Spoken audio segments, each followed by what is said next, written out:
പ്രിയപ്പെട്ട കുഞ്ഞുങ്ങൾ, നിങ്ങൾക്ക് ഏവർക്കും വാഴ്ത്തപ്പെട്ടവനായ യേശുക്രിസ്തുവിന്റെ ധന്യമുള്ള നാമത്തിൽ എന്റെ വന്ദനങ്ങൾ അറിയിക്കുന്നു. ദൈവത്തിന്റെ വചനവുമായി ഞങ്ങളുടെ മുന്നിൽ നിൽക്കുവാൻ സർവ്വപാലുവാകുകയും എന്റെ ജീവിതത്തിൽ അനുവദിച്ച ഈ അസുലഭമായ സന്ദർഭത്തെ ഓർത്ത് ഞാൻ ദൈവത്തെ വാഴ്ത്തുകയും ദൈവത്തെ മഹത്വപ്പെടുത്തുകയും ചെയ്യുന്നു. പേരും പ്രശസ്തിയും ഒന്നുമില്ലാതിരുന്ന ഒരു പാവപ്പെട്ട ഹൈന്ദവ കുടുംബത്തിൽ ജനിച്ചു വളർന്ന എനിക്ക് 24 വർഷങ്ങൾക്ക് മുമ്പേ വാഴ്ത്തപ്പെട്ടവരായ യേശുക്രിസ്തുവിനെ എന്റെയും രക്ഷിതാവായിട്ട് എന്റെയും കർത്താവായിട്ട് കടത്തുവാനുള്ള മഹാഭാഗ്യം സ്വർഗ്ഗത്തിലെ ദൈവം എനിക്ക് തരികയുണ്ടായി. കഴിഞ്ഞ 24 വർഷങ്ങൾ ദൈവജനത്തിന്റെ നിരന്തരമായ പ്രാർത്ഥനയുടെ ഫലമായി ക്രിസ്തുവിന്റെ മഹാകൃപയാൽ ദൈവമയക്കുന്ന സാഹചര്യങ്ങളിൽ ക്രിസ്തുവിന്റെ സാക്ഷ്യം വഹിപ്പാൻ ദൈവം എനിക്ക് ഭാഗ്യം നൽകി. ഇവിടെയും ഇങ്ങനെ ഒരു അവസരം ദൈവം നൽകിയതിനായി ദൈവത്തെ വാഴ്ത്തുന്നു. സാധാരണ വീക്ക് ഡേയ്സുകളിൽ മീറ്റിങ്ങുകൾ അമേരിക്കയിൽ നടക്കുകയില്ല എന്ന് നിങ്ങൾക്കറിയാം. എന്നാൽ വീക്കെൻഡുകളിൽ ഈ ഡാളസ് പട്ടണത്തിൽ പല മീറ്റിങ്ങുകൾ ഉള്ളത് കൊണ്ട് ആ സന്ദർഭത്തിൽ മറ്റൊരു മീറ്റിംഗ് വെച്ച് വെക്കുന്നത് ശരിയല്ലായെന്ന് ബോധ്യമായതുകൊണ്ടും ദൈവത്തിന്റെ വചനം പറയേണ്ടത് ആവശ്യമായതുകൊണ്ടുമാണ് ഈ വീക്ക് ഡേയ്സിൽ ഇവിടെ മീറ്റിംഗ് നിർണയിച്ചത്. ബഹുമാനപ്പെട്ട പാസ്റ്റർ ഓർമ്മിപ്പിച്ചതുപോലെ ഈ സന്ദർഭങ്ങളിൽ വരുന്നവർ നിശ്ചയമായിട്ടും ദൈവത്തിന്റെ വചനം കേൾക്കുവാനുള്ള ആഴമേറിയ ദാഹമുള്ളവരാണ് എന്ന് ഞങ്ങൾക്ക് പൂർണ്ണമായിട്ട് അറിയാം.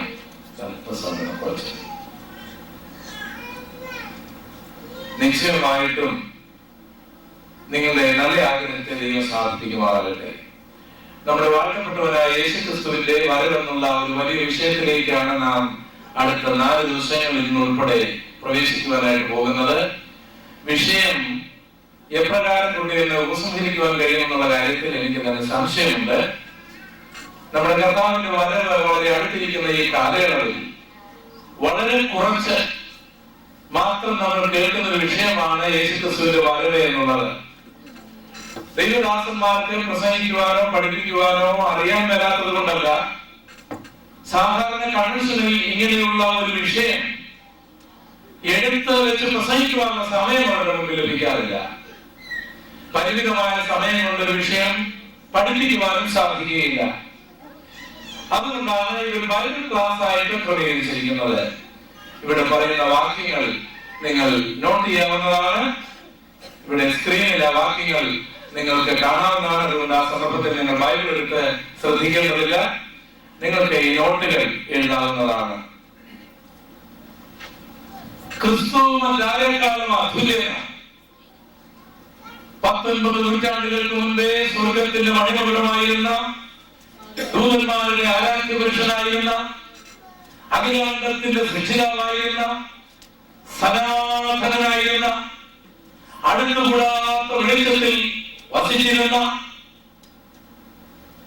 ദൈവത്തോട് സമനായിരുന്ന, ദൈവമായിരുന്ന, ആദിയിലും അഖിലമായിരുന്ന ആ നല്ല കർത്താവ് നമ്മെ രക്ഷിക്കുവാൻ തന്റെ സ്നേഹത്തിന്റെ ആ താരുണ്യത്തിൽ, ആ കരുണാ സമുദ്രം, ആ സ്നേഹത്തിന്റെ മൂർത്തഭാവം ഈ താണലോകത്തിലേക്ക് മനുഷ്യവേഷം കൊണ്ട് ഇറങ്ങി വന്നു. 33 വർഷം ഈ ഭൂമിയിൽ ജീവിച്ചു. മരിച്ചവരെ ഉയർത്തെഴുന്നേൽപ്പിച്ചു, ഊമരെ സംസാരിപ്പിച്ചു, ചെകിടരെ കേൾപ്പിച്ചു, ഉടലരെ നടക്കുമാറാക്കി. വിശക്കുന്നവർക്ക് കേവലം 5 അപ്പം കൊണ്ട് 5000 പേരെ പോഷിപ്പിച്ചു. ഇളകി പറയുന്ന ഗലീലക്കടലിലെ തിരമാലകളിൽ മീതെ ശാന്തമായി തന്റെ ജനത്തിനു വേണ്ടി നടന്നു. തിരുവഴുത്തുകൾ നിവൃത്തിയാകുവാനും നമ്മുടെ പാപങ്ങൾ പരിഹരിക്കപ്പെടുവാനും ക്രിസ്തു ക്രൂശിൽ മരിച്ചു. 3-ാം നാൾ ക്രിസ്തു ഉയർത്തെഴുന്നേറ്റു. പക്ഷേ ക്രിസ്തുവിന്റെ ചരിത്രം ഇവിടെ കൊണ്ട് അവസാനിക്കുന്നില്ല. വിശുദ്ധ വേദപുസ്തകത്തിൽ ക്രിസ്തു വീണ്ടും വരും എന്ന് രേഖപ്പെടുത്തിയിട്ടുണ്ട്. BC 1500 മുതൽ AD 96 വരെയുള്ള നീണ്ട 1600 വർഷങ്ങൾ കൊണ്ട്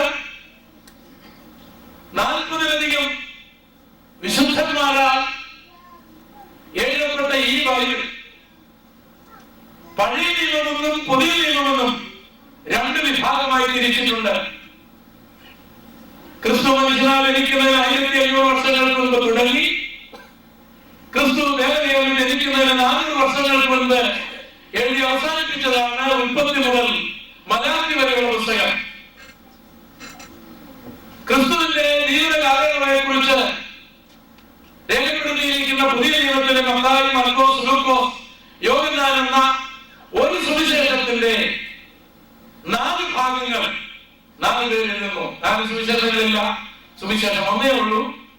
ദാവീദിന്റെ സന്തതിയായി ജനിച്ച് മരിച്ച് അടക്കപ്പെട്ട് ഉയർത്തെഴുന്നേറ്റ യേശു ക്രിസ്തുവിനെ കുറിച്ചുള്ള ആ ഒരു സുവിശേഷത്തിന്റെ 4 ഭാഗങ്ങൾ മത്തായി, മർക്കോസ്, ലൂക്കോസ്, യോഹന്നാൻ എന്നീ നിലയിൽ സുവിശേഷകന്മാർ എഴുതുന്നു.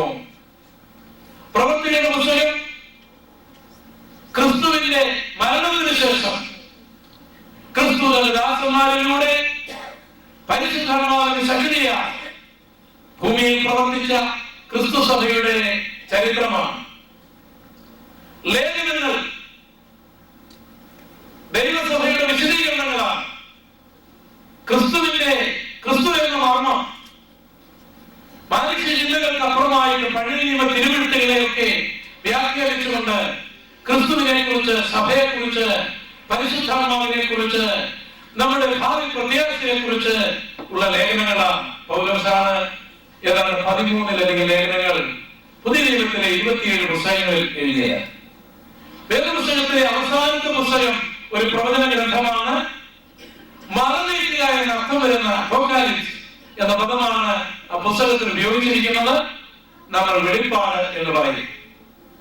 മനുഷ്യ മനോമുഖരങ്ങളിൽ തികച്ചും മർമ്മമായി കിടക്കുന്ന ആത്മീക സംഭവങ്ങളെ നടനാത്മകമായ രീതിയിൽ, ലളിതമായ ഭാഷാ ശൈലിയിൽ ആഴമേറിയ മർമ്മങ്ങൾ അതിന്റെ മർമ്മങ്ങളോട്, അതിന്റെ മഹത്വത്തോടും കൂടെ നടനാത്മകമായ നിലയിൽ അഭിനയിച്ച് കാണിക്കുകയും തിരശ്ശീല മാറ്റി ആ അഭിനയങ്ങൾ ജനങ്ങൾ കാണുകയും ചെയ്യുന്ന ഒരു പ്രതീതിയാണ് വെളിപ്പാട് പുസ്തകത്തിലെ 22 അധ്യായങ്ങളിലും നാം ഇറങ്ങുമ്പോൾ കാണുന്നത്.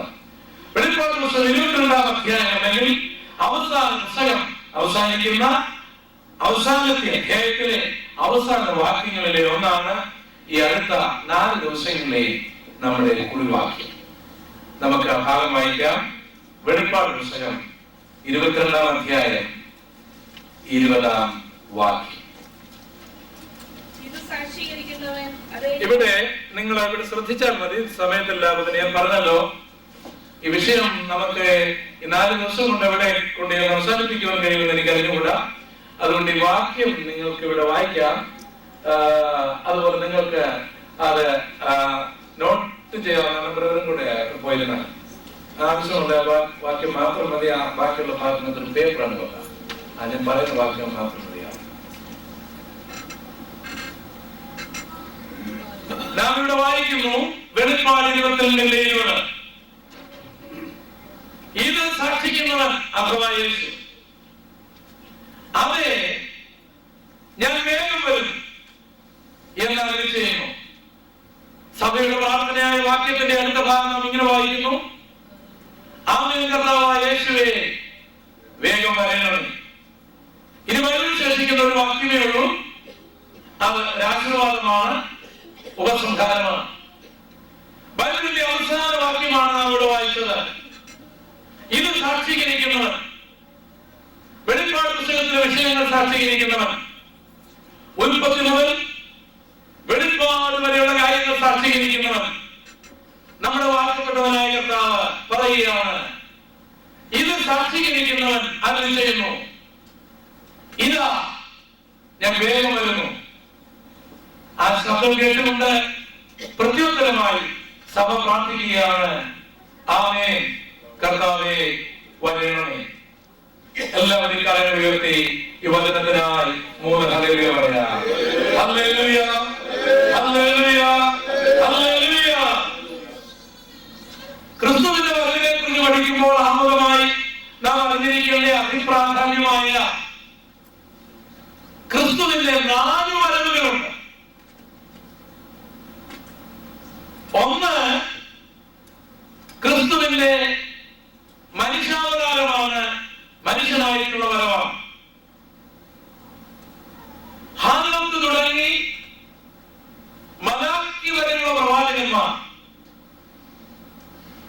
ഏദൻ തോട്ടത്തിൽ ദൈവം തുടങ്ങി പഴയ നിയമത്തിലെ എല്ലാ പ്രവാചകന്മാരും സ്ത്രീയുടെ സന്തതിയായി മശിഹ ജനിക്കുന്ന കാര്യം പ്രവചിച്ചിട്ടുണ്ട്. യെശയ്യാ 7:14 നാം ഇങ്ങനെ വായിക്കുന്നു, കന്യകഗർഭിണിയായി ഒരു മകനെ പ്രസവിക്കും, അവന് ദൈവം നമ്മോടുകൂടി എന്ന് അർത്ഥം വരുന്ന ഇമ്മാനുവേൽ എന്ന് പേര് വിളിക്കപ്പെടും. ക്രിസ്തു ജനിക്കുന്നതിന് 675 വർഷങ്ങൾക്ക് മുമ്പുള്ള ഒരു പ്രവചനമാണ്. കുറെ കൂടെ കഴിഞ്ഞപ്പോൾ മീകയുടെ കാലമാണ്.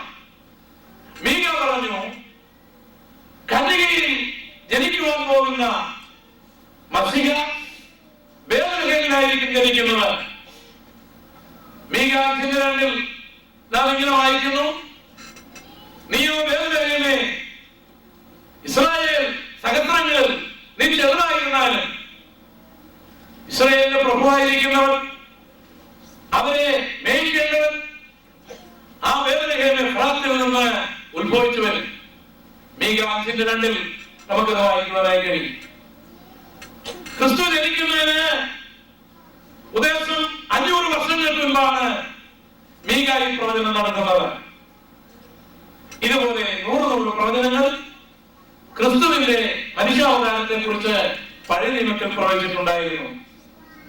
ആ പ്രവചനങ്ങളിൽ നിവൃത്തിയെത്തണമെന്നും ക്രിസ്തു ബേത്ലഹേമിൽ വിശുദ്ധ മറിയമിൽ മനുഷ്യനായി ജനിച്ചു. പഴയ നിയമത്തിലെ ആ പ്രവചനങ്ങളെല്ലാം നിറവേറി. പഴയ നിയമത്തിലെ പ്രവചനങ്ങൾ ഒരു ചരിത്രമായി മാറി. ഇനി അടുത്ത പ്രവചനം ക്രിസ്തു മണവാളനായി വരിക എന്നുള്ളതാണ്. നമ്മുടെ 4 ദിവസത്തെ വിഷയം അതായിരിക്കും. തന്റെ സഭയ്ക്ക് വേണ്ടി, തന്റെ കാന്തയ്ക്ക് വേണ്ടി ആകാശത്തിലേക്ക് ഇറങ്ങി വരുന്ന വരവ്. മൂന്നാമതായിട്ട് ക്രിസ്തു തന്റെ സഭയുമായിട്ട് ഒരേ വരെ ഈ ഭൂമിയെ ഭരിക്കുവാൻ 1000 വർഷം ഇറങ്ങി വരും. 1000 വർഷം ഭരിക്കുവാൻ ഈ ഭൂമിയിൽ ഇറങ്ങി വരും. നാലാമതായി ക്രിസ്തു സകലരെയും ന്യായം വിധിക്കുവാൻ ഇറങ്ങി വരും. ക്രിസ്തു മാനവലോകത്തെ രക്ഷിക്കുവാൻ മനുഷ്യനായി വന്നു. ക്രിസ്തു ഇനി മണവാളനായി വരും. ക്രിസ്തു രാജാവായി വരും. ക്രിസ്തു ന്യായാധിപനായി വരും. ക്രിസ്തുവിന്റെ ഈ 4 വരവുകളെ വിശുദ്ധ വേദപുസ്തകത്തിൽ സവിസ്തരം പ്രസ്താവിച്ചിട്ടുണ്ട്. അതിൽ ക്രിസ്തുവിന്റെ 2ാം വരവ് അല്ലെങ്കിൽ ക്രിസ്തു ആകാശത്തിൽ മണവാളനായി വരുന്ന വിഷയമാണ് ഈ 4 ദിവസവും നമ്മൾ ചിന്തിക്കുവാനായിട്ട് പോകുന്നത്. യേശു വരുന്നു വരുന്നു വരുന്നു എന്ന് പറയുമ്പോൾ അത് വിശ്വസിക്കണമെങ്കിൽ വരുന്നു എന്നുള്ള പ്രഖ്യാപനം ആധികാരികമായ ഒരു മേഖലയിൽ നിന്നായിരിക്കണം. ഇന്ത്യയുടെ പ്രധാനമന്ത്രി അടൽ ബിഹാരി വാജ്പേയി ഡാളസ് സന്ദർശിക്കുവാൻ വരുന്നു എന്ന ഒരു പ്രഖ്യാപനം ഉണ്ടായാൽ അത് വിശ്വസിക്കണമെങ്കിൽ ഇവിടുത്തെ ഇന്ത്യൻ എംബസി ഔദ്യോഗികമായിട്ടത് പ്രഖ്യാപിക്കും. ഇവിടുത്തെ ഗവൺമെന്റ്, ഇവിടുത്തെ അമേരിക്കയുടെ ഗവൺമെന്റ് നിയമിക്കുന്ന വ്യക്തി അല്ലെങ്കിൽ ഇവിടുത്തെ പ്രസിഡന്റ് തന്നെ സ്വാഗതം ചെയ്യുന്ന വിഷയം ഇവിടെ അനൗൺസ് ചെയ്യും. ഇവിടുത്തെ ഇന്ത്യൻ എംബസി, ഇന്ത്യയുടെ പ്രധാനമന്ത്രി അമേരിക്കയിൽ ഇന്ന ദിവസം വരുമെന്ന് ഔദ്യോഗികമായി പ്രഖ്യാപനം ചെയ്താൽ അതെല്ലാവർക്കും വിശ്വസിക്കുവാൻ കഴിയും. ഇതുപോലെ ക്രിസ്തു വരും എന്ന് നമുക്ക് വിശ്വസിക്കുവാൻ കഴിയുന്ന അതിപ്രാധാന്യമായ 3 പ്രഖ്യാപനങ്ങൾ ആദ്യമായി ഓർമ്മിക്കുവാൻ ഞാൻ ആഗ്രഹിക്കുന്നു. ഒന്ന്, അപ്പോസ്തലപ്രവൃത്തികളുടെ പുസ്തകം 1-ാം അധ്യായം 11-ാം വാക്യം. ദൂതന്മാരുടെ പ്രഖ്യാപനം.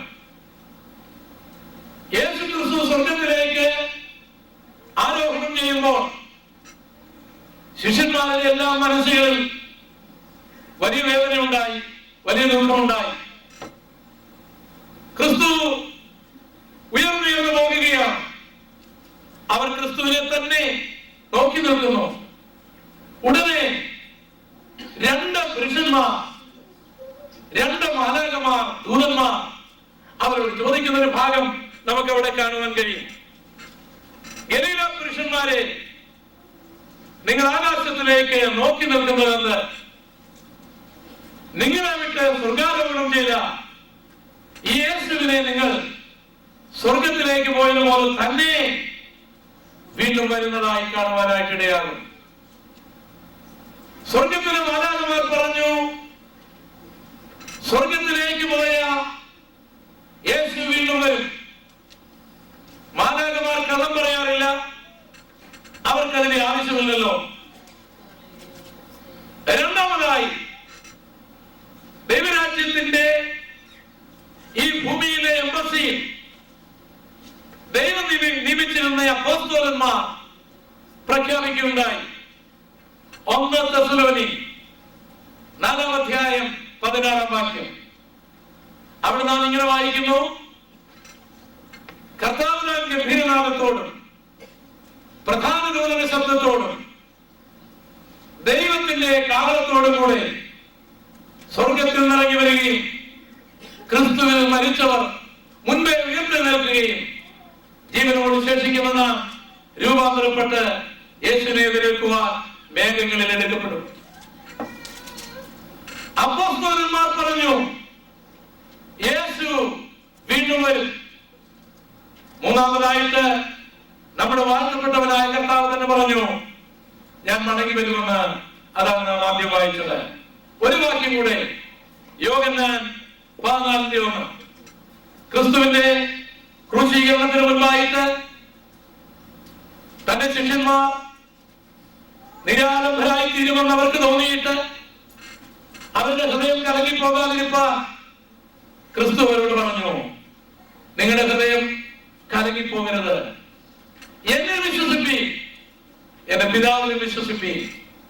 ഞാൻ നിങ്ങൾക്ക് വേണ്ടി ഒരു ഭവനം ഒരുക്കുവാൻ പോകുന്നു. ഞാൻ നിങ്ങൾക്ക് വേണ്ടി ഒരു ഭവനം ഒരുക്കുക. ഞാൻ ഇരിക്കുന്നിടത്ത് നിങ്ങൾ ഇരിക്കേണ്ടതിന് പിന്നെയും വന്ന് നിങ്ങളെ എന്റെ അടുക്കൽ ചേർത്ത് പോകും. ക്രിസ്തുവിന്റെ രണ്ടാം വരവിനെ കുറിച്ച് അതിപ്രാധാന്യമായ 3 സാക്ഷ്യങ്ങൾ നമ്മൾ കേട്ടുകഴിഞ്ഞു. 1, ദൈവത്തിന്റെ ദൂതന്മാർ. 2, ക്രിസ്തുവിന്റെ അപ്പോസ്തലന്മാർ. 3, ക്രിസ്തു. ഒരു വിശ്വാസിയെ സംബന്ധിച്ചിടത്തോളം, ഒരു ദൈവവേദനെ സംബന്ധിച്ചിടത്തോളം ഇതിനേക്കാൾ അധികം ഒരു തെളിവ് നമുക്ക് ആവശ്യമില്ല. മാലാഖമാർ പറഞ്ഞത് സംഭവിക്കും, അപ്പോസ്തലന്മാർ പറഞ്ഞത് സംഭവിക്കും, യേശു പറഞ്ഞത് സംഭവിക്കും. അതെല്ലാം യേശു വരികയില്ല എന്ന് പറഞ്ഞാലും ദൂതന്മാർ പറയുന്നു യേശു വരുവാൻ പോകുന്നു, അപ്പോസ്തലന്മാർ പറയുന്നു യേശു വരുവാൻ പോകുന്നു, യേശു തന്നെ പറയുന്നു യേശു വരുവാൻ പോകുന്നു. ഈ വചനങ്ങൾക്കായി നമ്മുടെ കരങ്ങളിൽ ദൈവത്തെ സ്തുതിക്കാം. ക്രിസ്തുവിന്റെ വരവിന്റെ അടയാളങ്ങളായി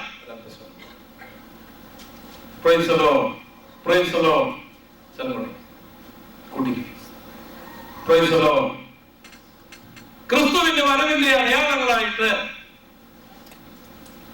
ക്രിസ്തു തന്നെ പറഞ്ഞിട്ടുള്ള ധാരാളം പ്രവചനങ്ങളുണ്ട്. മത്തായി 24, മാർക്കോസ് 13, ലൂക്കോസ് 21, ഈ 3 അധ്യായങ്ങളിലെ പ്രവചനങ്ങൾ ക്രിസ്തുവിന്റെ വരവിനോടുള്ള ബന്ധത്തിലാണ്. ക്രിസ്തുവിന്റെ വരവിനോടുള്ള ബന്ധത്തിൽ പറയുമ്പോൾ പ്രവചനത്തെ അതിന്റെ കൃത്യമായ നിലയിൽ വ്യാഖ്യാനിക്കേണ്ടതാണ്. വായിച്ചു വരുമ്പോൾ നിങ്ങൾക്ക് സംശയം വരാതിരിക്കാൻ ഒരു ചിന്ത ആദ്യമായിട്ട് പറയുന്നു. ക്രിസ്തു തന്നെ വരവിന്റെ അടയാളങ്ങളായി മത്തായി 24-ലും മാർക്കോസ് 13-ലും ലൂക്കോസ് 21-ലും പറഞ്ഞിരിക്കുന്ന എല്ലാ അടയാളങ്ങളും ക്രിസ്തുവിന്റെ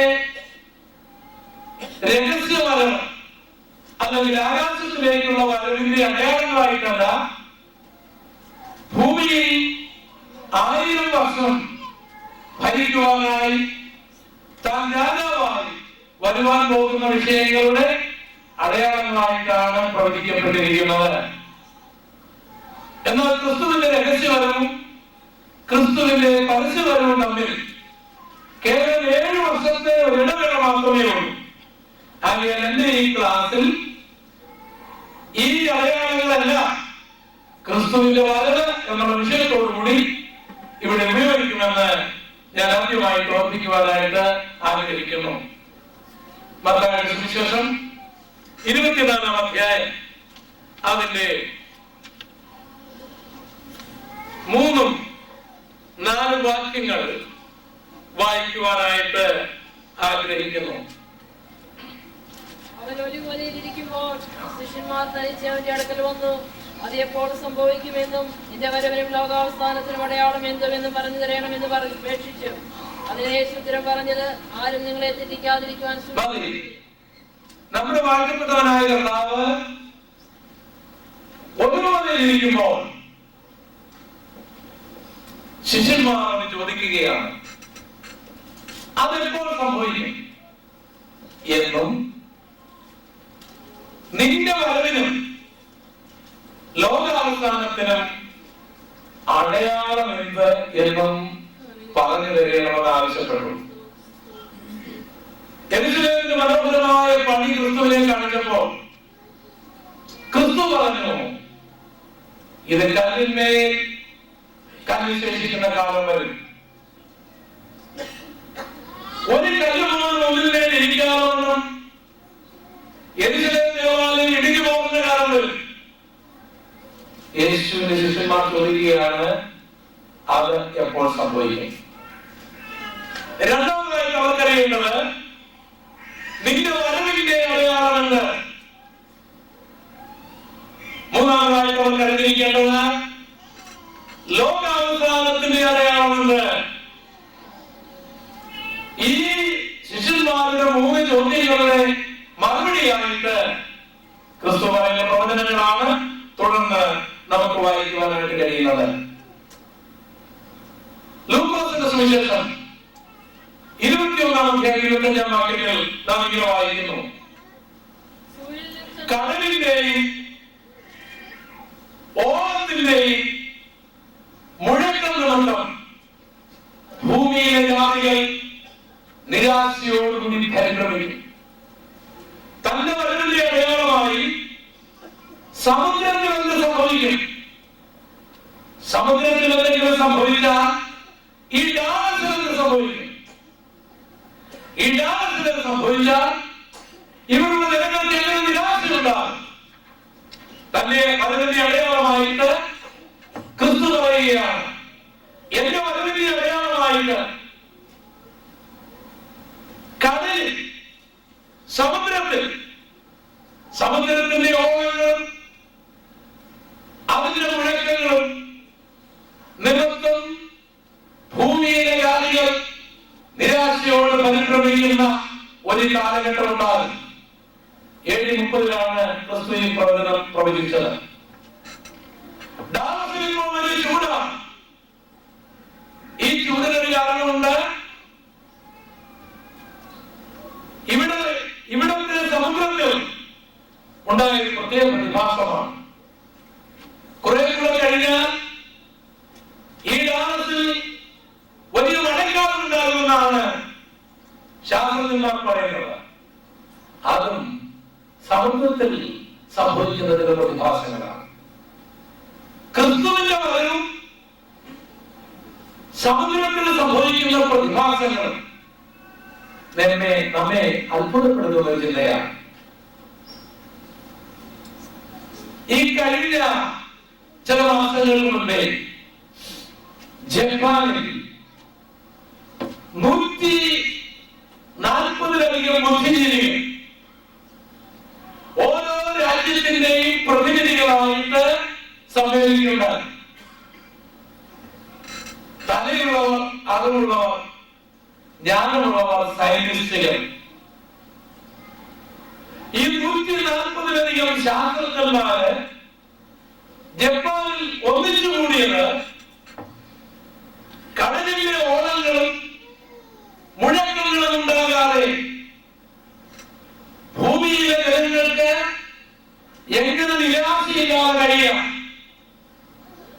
എന്നൊരു പ്രധാന വിഷയത്തെ കുറിച്ച് ചർച്ച ചെയ്യുവാണ്.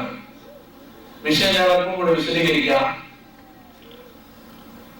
വലിയ ചൂട് അനുഭവപ്പെടുന്നു നമുക്ക്. ഇന്ത്യയിലാണെങ്കിൽ 4000-ലധികം ആൾക്കാർ മരിച്ചു കഴിഞ്ഞു. എന്തിനേറെ ഈ ഡാളസിൽ പോലും ആൾക്കാർ ചൂടുകൊണ്ട് മരിച്ചു. ഈ ഡാളസ് പട്ടണത്തില് എയർ കണ്ടീഷൻ എന്ന പരിപാടി ഉണ്ടായിട്ട് 50-ലധികം വർഷമേ ആയിട്ടുള്ളൂ. ആകപ്പാട് എയർ കണ്ടീഷൻ ഈ ഭൂമിയിൽ ഉണ്ടായിട്ട് 100 വർഷമേ ആയിട്ടുള്ളൂ. അതിനു മുൻപും ഈ ഡാളസിൽ ആൾക്കാർ ജീവിച്ചിരുന്നു. ഇന്ന്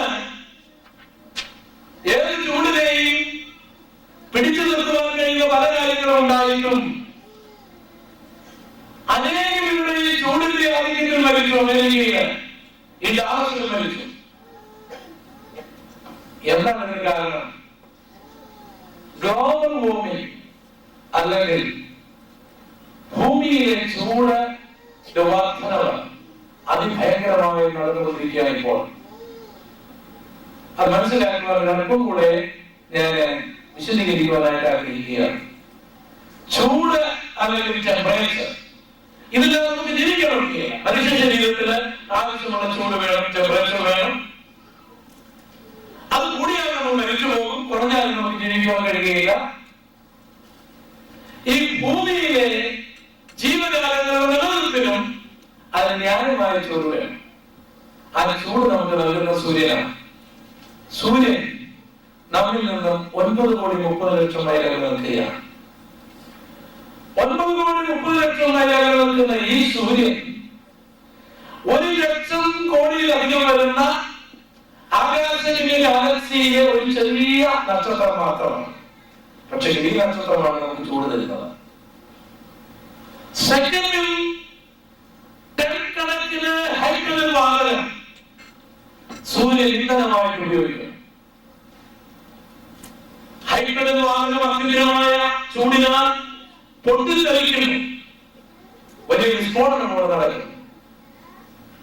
ഹൈഡ്രജന്റെ മൂലപദാർത്ഥങ്ങൾ ആറ്റംസ് വിഘടിക്കപ്പെടുന്നു. അതിന്റെ ഇലക്ട്രോണുകൾ, പ്രോട്ടോണുകൾ നാം ചിന്തിക്കുന്നതിനേക്കാൾ അതിവേഗം ചീറിപ്പായുന്നു. അവ തമ്മിൽ കൂട്ടിയിരിക്കുന്നു. ഹീലിയം എന്ന വാതകത്തിന്റെ ന്യൂക്ലിയസ് ഉണ്ടാകുന്നു. ഒരു വിഭാഗം തള്ളപ്പെടുന്നു. സെക്കൻഡിൽ 1,86,000 മൈൽ മേഖലയിൽ വെളിച്ചവും ചൂടുമായിട്ട് ഭൂമിയിലേക്ക് വരുന്നു. അതിനെയാണ് നമുക്ക് ചൂട് ലഭിക്കുന്നത്. പക്ഷേ ഈ ചൂടിനെ എങ്ങനെ നിലനിർത്തുന്നു? ഈ ചൂടിനെ നിലനിർത്തുന്ന ഒരു പദ്ധതി ദൈവം ഈ അന്തരീക്ഷ മണ്ഡലത്തിൽ ഉണ്ടാക്കിയിട്ടുണ്ട്. ഒരു വാതക സംശയം, carbon dioxide. Carbon dioxide എന്ന വാതകം കൊണ്ട് സൂര്യനിൽ നിന്ന് വരുന്ന ചൂടിനെ ഭൂമിയിൽ ആവശ്യമായി നിലനിർത്തി നഷ്ടപ്പെടുത്താതെ ഭൂമിയിലെ ജീവജാലങ്ങൾക്ക് ആവശ്യമുള്ള ടെമ്പറേച്ചർ നൽകത്തക്കനിലയിൽ ഒരു കമ്പിളി പുതപ്പ് പോലെ ഈ വാതകം പ്രവർത്തിക്കുന്നു. എന്നാൽ ഈ കമ്പിളി പുതപ്പിന്റെ ഘനം വർദ്ധിച്ചാൽ എന്ത് സംഭവിക്കും? അത് മനസ്സിലാക്കുന്ന ചെറിയ ഉദാഹരണം പറയാം. നന്നായിട്ട് തണുക്കുന്നു, ഭയങ്കരമായിട്ട് വിളക്കുന്നു. എന്താണ് ചെയ്യുന്നത്? ഇവിടെ നിങ്ങൾക്ക് പല ക്രമീകരണങ്ങളുണ്ടാകും. നാടിന്റെ പശ്ചാത്തലത്തിൽ ഞാൻ പറയാം, ഒരു കമ്പിളി പുതപ്പ് കൊണ്ട് ഓടുന്നു. കുറെ കഴിയുമ്പോൾ ആ തണുപ്പ് മാറുന്നു. കമ്പിളി പുതപ്പിൽ ചൂടുണ്ടായിരുന്ന തണുപ്പല്ല, നമ്മളിൽ ഉണ്ടായിരുന്ന ആ ചൂട് നഷ്ടമാകാതെ ആ കമ്പിളി തടഞ്ഞു നിർത്തി നമ്മളെ തണുക്കുന്ന വിടുവിക്കും. ഒരു കമ്പിളിക്ക് പകരം 100 കമ്പിളി ഇട്ടാലോ നമ്മുടെ ചൂട് തന്നെ നമ്മളെ കൊണ്ടുതരും. ഇതുപോലെ കാർബൺ ഡൈ ഓക്സൈഡ് ആകുന്ന ഈ വാതകമാകുന്ന കമ്പിളി ഭൂമിയിലെ സകല ജീവജാലങ്ങൾക്കും ആവശ്യമുള്ള ചൂട് നിലനിർത്തുവാനായിട്ട് ദൈവം തമ്പുരാൻ തിരിച്ചിട്ടിരിക്കുകയാണ്. എന്നാൽ കാലങ്ങൾ കുറെ കഴിഞ്ഞപ്പോൾ പുരോഗമനങ്ങളായി, ഫാക്ടറികളായി, മോട്ടോർ വാഹനങ്ങളായി, ടൺകണക്കിന് പുക ഈ ഭൂമിയിൽ നിന്ന് ആകാശത്തിലേക്ക് വീഴുവാൻ തുടങ്ങി. ദിവസം തോറും അന്തരീക്ഷ മണ്ഡലത്തിലെ കാർബൺ ഡയോക്സൈഡിന്റെ അനുപാതം വർദ്ധിച്ചു. അനുപാതം വർദ്ധിക്കുമ്പോൾ എന്ത് സംഭവിക്കുന്നു? ഇവിടെ ചൂട് വർദ്ധിക്കുവാൻ തുടങ്ങുന്നു. അങ്ങനെയാണ് ഇപ്പോൾ ഇവിടെ ചൂട് കൂടിയിരിക്കുന്നത്. അങ്ങനെ ചൂട് കൂടിക്കൊണ്ടിരുന്നാൽ എന്ത് സംഭവിക്കും? ഇപ്പോൾ 105 ഡിഗ്രിയിലോ 108 ഡിഗ്രിയിലോ ഒക്കെ നിങ്ങൾ കഴിയുന്നു വരും. പക്ഷേ ഇതിന്റെ ആരംഭം മാത്രമാണ്. ഇനിയും ചൂട് വർദ്ധിച്ചാൽ എന്ത് സംഭവിക്കും? നീണ്ട നൂറ്റാണ്ടുകൾ കൊണ്ട്, കേവലം 150 വർഷമൊക്കെ ആയിട്ടുള്ളൂ ഇന്നത്തെ ഈ ശാസ്ത്രീയ പുരോഗമനങ്ങളല്ല, കേവലം 100-150 വർഷങ്ങളുടെ ആധുനിക ശാസ്ത്രത്തിന്റെ കണ്ടുപിടുത്തങ്ങൾ, വിസർജന വസ്തുക്കൾ, പുകമടങ്ങൾ കുന്നുകൂടി ഇപ്പോൾ തന്നെ മനുഷ്യരെ കൊല്ലുന്ന നിലയിൽ ഇവിടെ ചൂടാക്കി കഴിഞ്ഞാൽ ഫ്രീസറുകൾ കത്തുന്ന, എയർ കണ്ടീഷൻ കത്തി ഉരുകിപ്പോകുന്ന, കിണറുകളിൽ വെള്ളം തിളയ്ക്കുന്ന, മനുഷ്യൻ വെന്തുപോകുന്ന ഒരവസ്ഥയിലേക്ക് വരുന്നതിനാണ് ഗ്ലോബൽ വാർമിംഗ് എന്ന് പറയുന്നത്. അങ്ങനെ അവസ്ഥ ഭൂമിയിൽ സംഭവിക്കാതിരിക്കുവാനാണ് 140-ലധികം രാജ്യത്തിലെ അതിനുള്ള വിദ്യാഭ്യാസമുള്ള വിവരമുള്ള ശാസ്ത്രജ്ഞന്മാർ ജപ്പാനിൽ ഒന്നിച്ചു കൂടിയത്.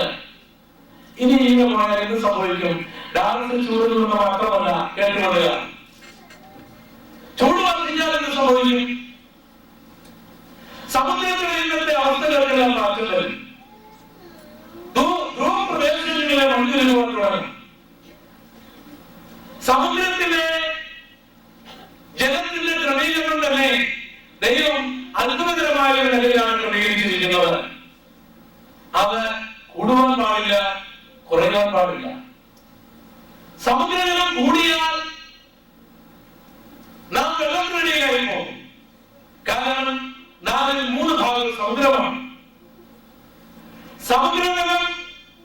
സമുദ്രത്തിലെ വെള്ളം കേവലം അരയടി കുറഞ്ഞു പോയാൽ ഇടാറിലല്ല ഭൂമിയെ ഒരെണ്ണം ജീവിക്കുകയില്ല. കാരണം ആ അരയടി ഫില്ല് ചെയ്യാനായിട്ട് ഓക്സിജൻ തുടങ്ങിയ വാഹനങ്ങൾ അവിടേക്ക് പോകും. ഇവിടെ ശ്വസിക്കുവാനൊന്നും കിട്ടുകയില്ല. സമുദ്രജലം കൂടുവാൻ പാടില്ല, കുറയുവാൻ പാടില്ല. കുറഞ്ഞാൽ ഇവിടെ ആരും ജീവിക്കുകയില്ല, കൂടിയാലും ഇവിടെ ആരും ജീവിക്കുകയില്ല. സമുദ്രജലം കൂടാതിരിക്കാനും കുറയാതിരിക്കാനും ദൈവത്തിന്റെ ക്രമീകരണമാണ് ചെയ്തിരിക്കുന്നത്. അതിപ്രാധാന്യമായ ദൈവം ചെയ്തിരിക്കുന്ന ഒരു കാര്യം ബാഷ്പീകരണ പ്രക്രിയയാണ്. സമുദ്രജലം നീരാവിയാക്കുന്നു, ആ നീരാവി കാർമേഘങ്ങളാകുന്നു, അത് സഞ്ചരിക്കുന്നു, അത് മഴയാണ്. അത് വെള്ളമായിട്ട് തോടുകളിലൂടെ പിന്നെ ഈ സമുദ്രത്തിലേക്ക് ഒഴുകിച്ചെന്ന് സമുദ്രജലത്തിന്റെ അനുപാതം ക്രമീകരിക്കുന്നതിൽ നടത്തുന്നു. മറ്റൊന്ന് സമുദ്രജലത്തെ ഘനീഭവിപ്പിച്ച് മഞ്ഞ് കെട്ടിയാക്കി മാറ്റുക എന്നുള്ളതാണ്. നിങ്ങൾക്കറിയാമോ, ഈ ടെക്സാസിനേക്കാൾ വലിപ്പമുള്ള മഞ്ഞ് കെട്ടിയ ശാന്ത സമുദ്രത്തിലുണ്ട്.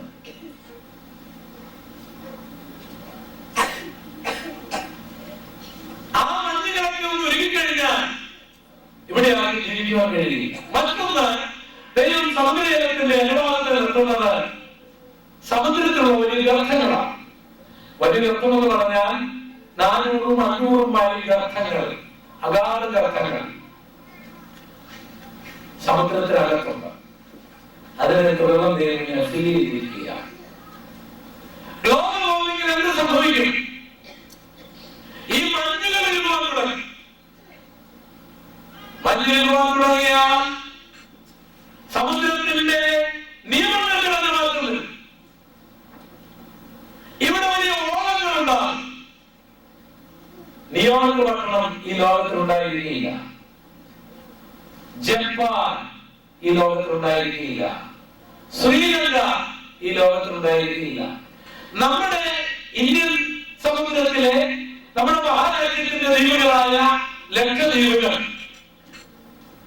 ഒരു 25 വർഷങ്ങൾക്ക് ഒരു 15 വർഷങ്ങൾക്കുണ്ട് നമ്മുടെ ലക്ഷദ്വീപുകളിലെ കൊച്ചു കൊച്ചു ദ്വീപുകളെല്ലാം ഉയർന്നാകുന്നത്.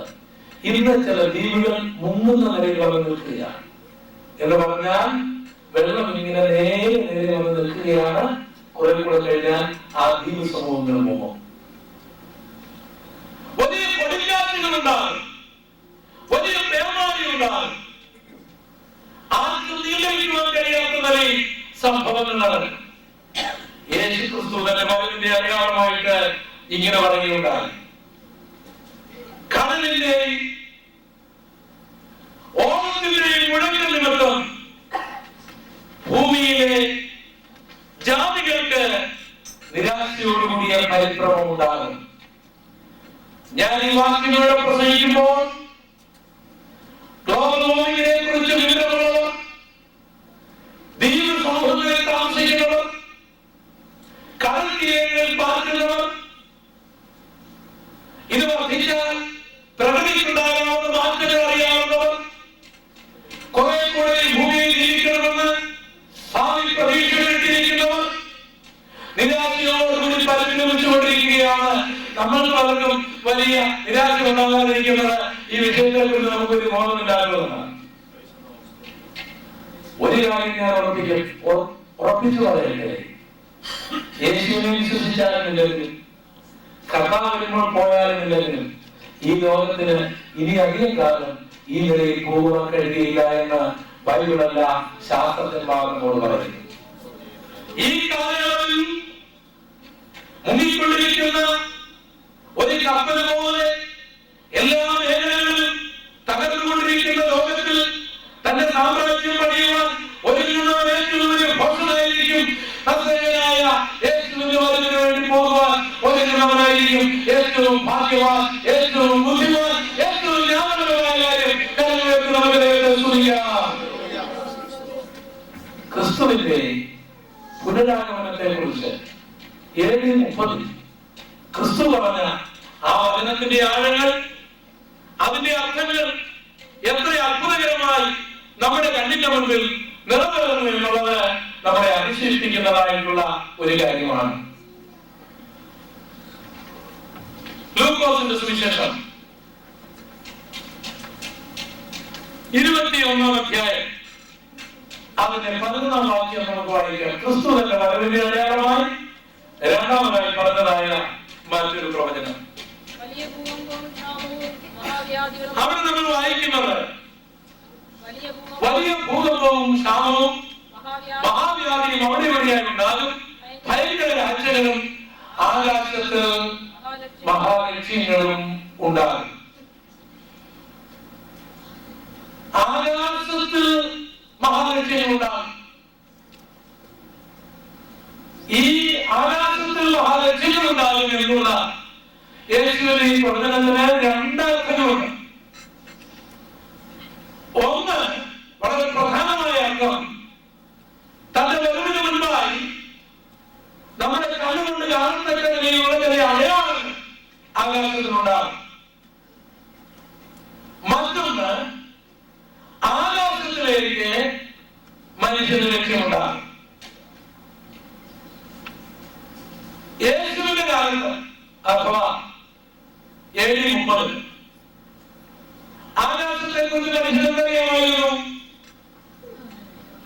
മനുഷ്യനൊന്നും തന്നെ അറിയുന്നതായി. ആകാശത്തിലേക്കുള്ള എന്തെങ്കിലും ലക്ഷ്യങ്ങളുണ്ടായിരുന്നോ? ഒരു ലക്ഷ്യം ഉണ്ടായിരുന്നില്ല. കാരണം അന്ന് മോട്ടോർ വാഹനങ്ങളില്ല. അന്ന് മനുഷ്യൻ സമുദ്രത്തിൽ യാത്ര ചെയ്യാൻ പഠിച്ചിട്ടുണ്ട്.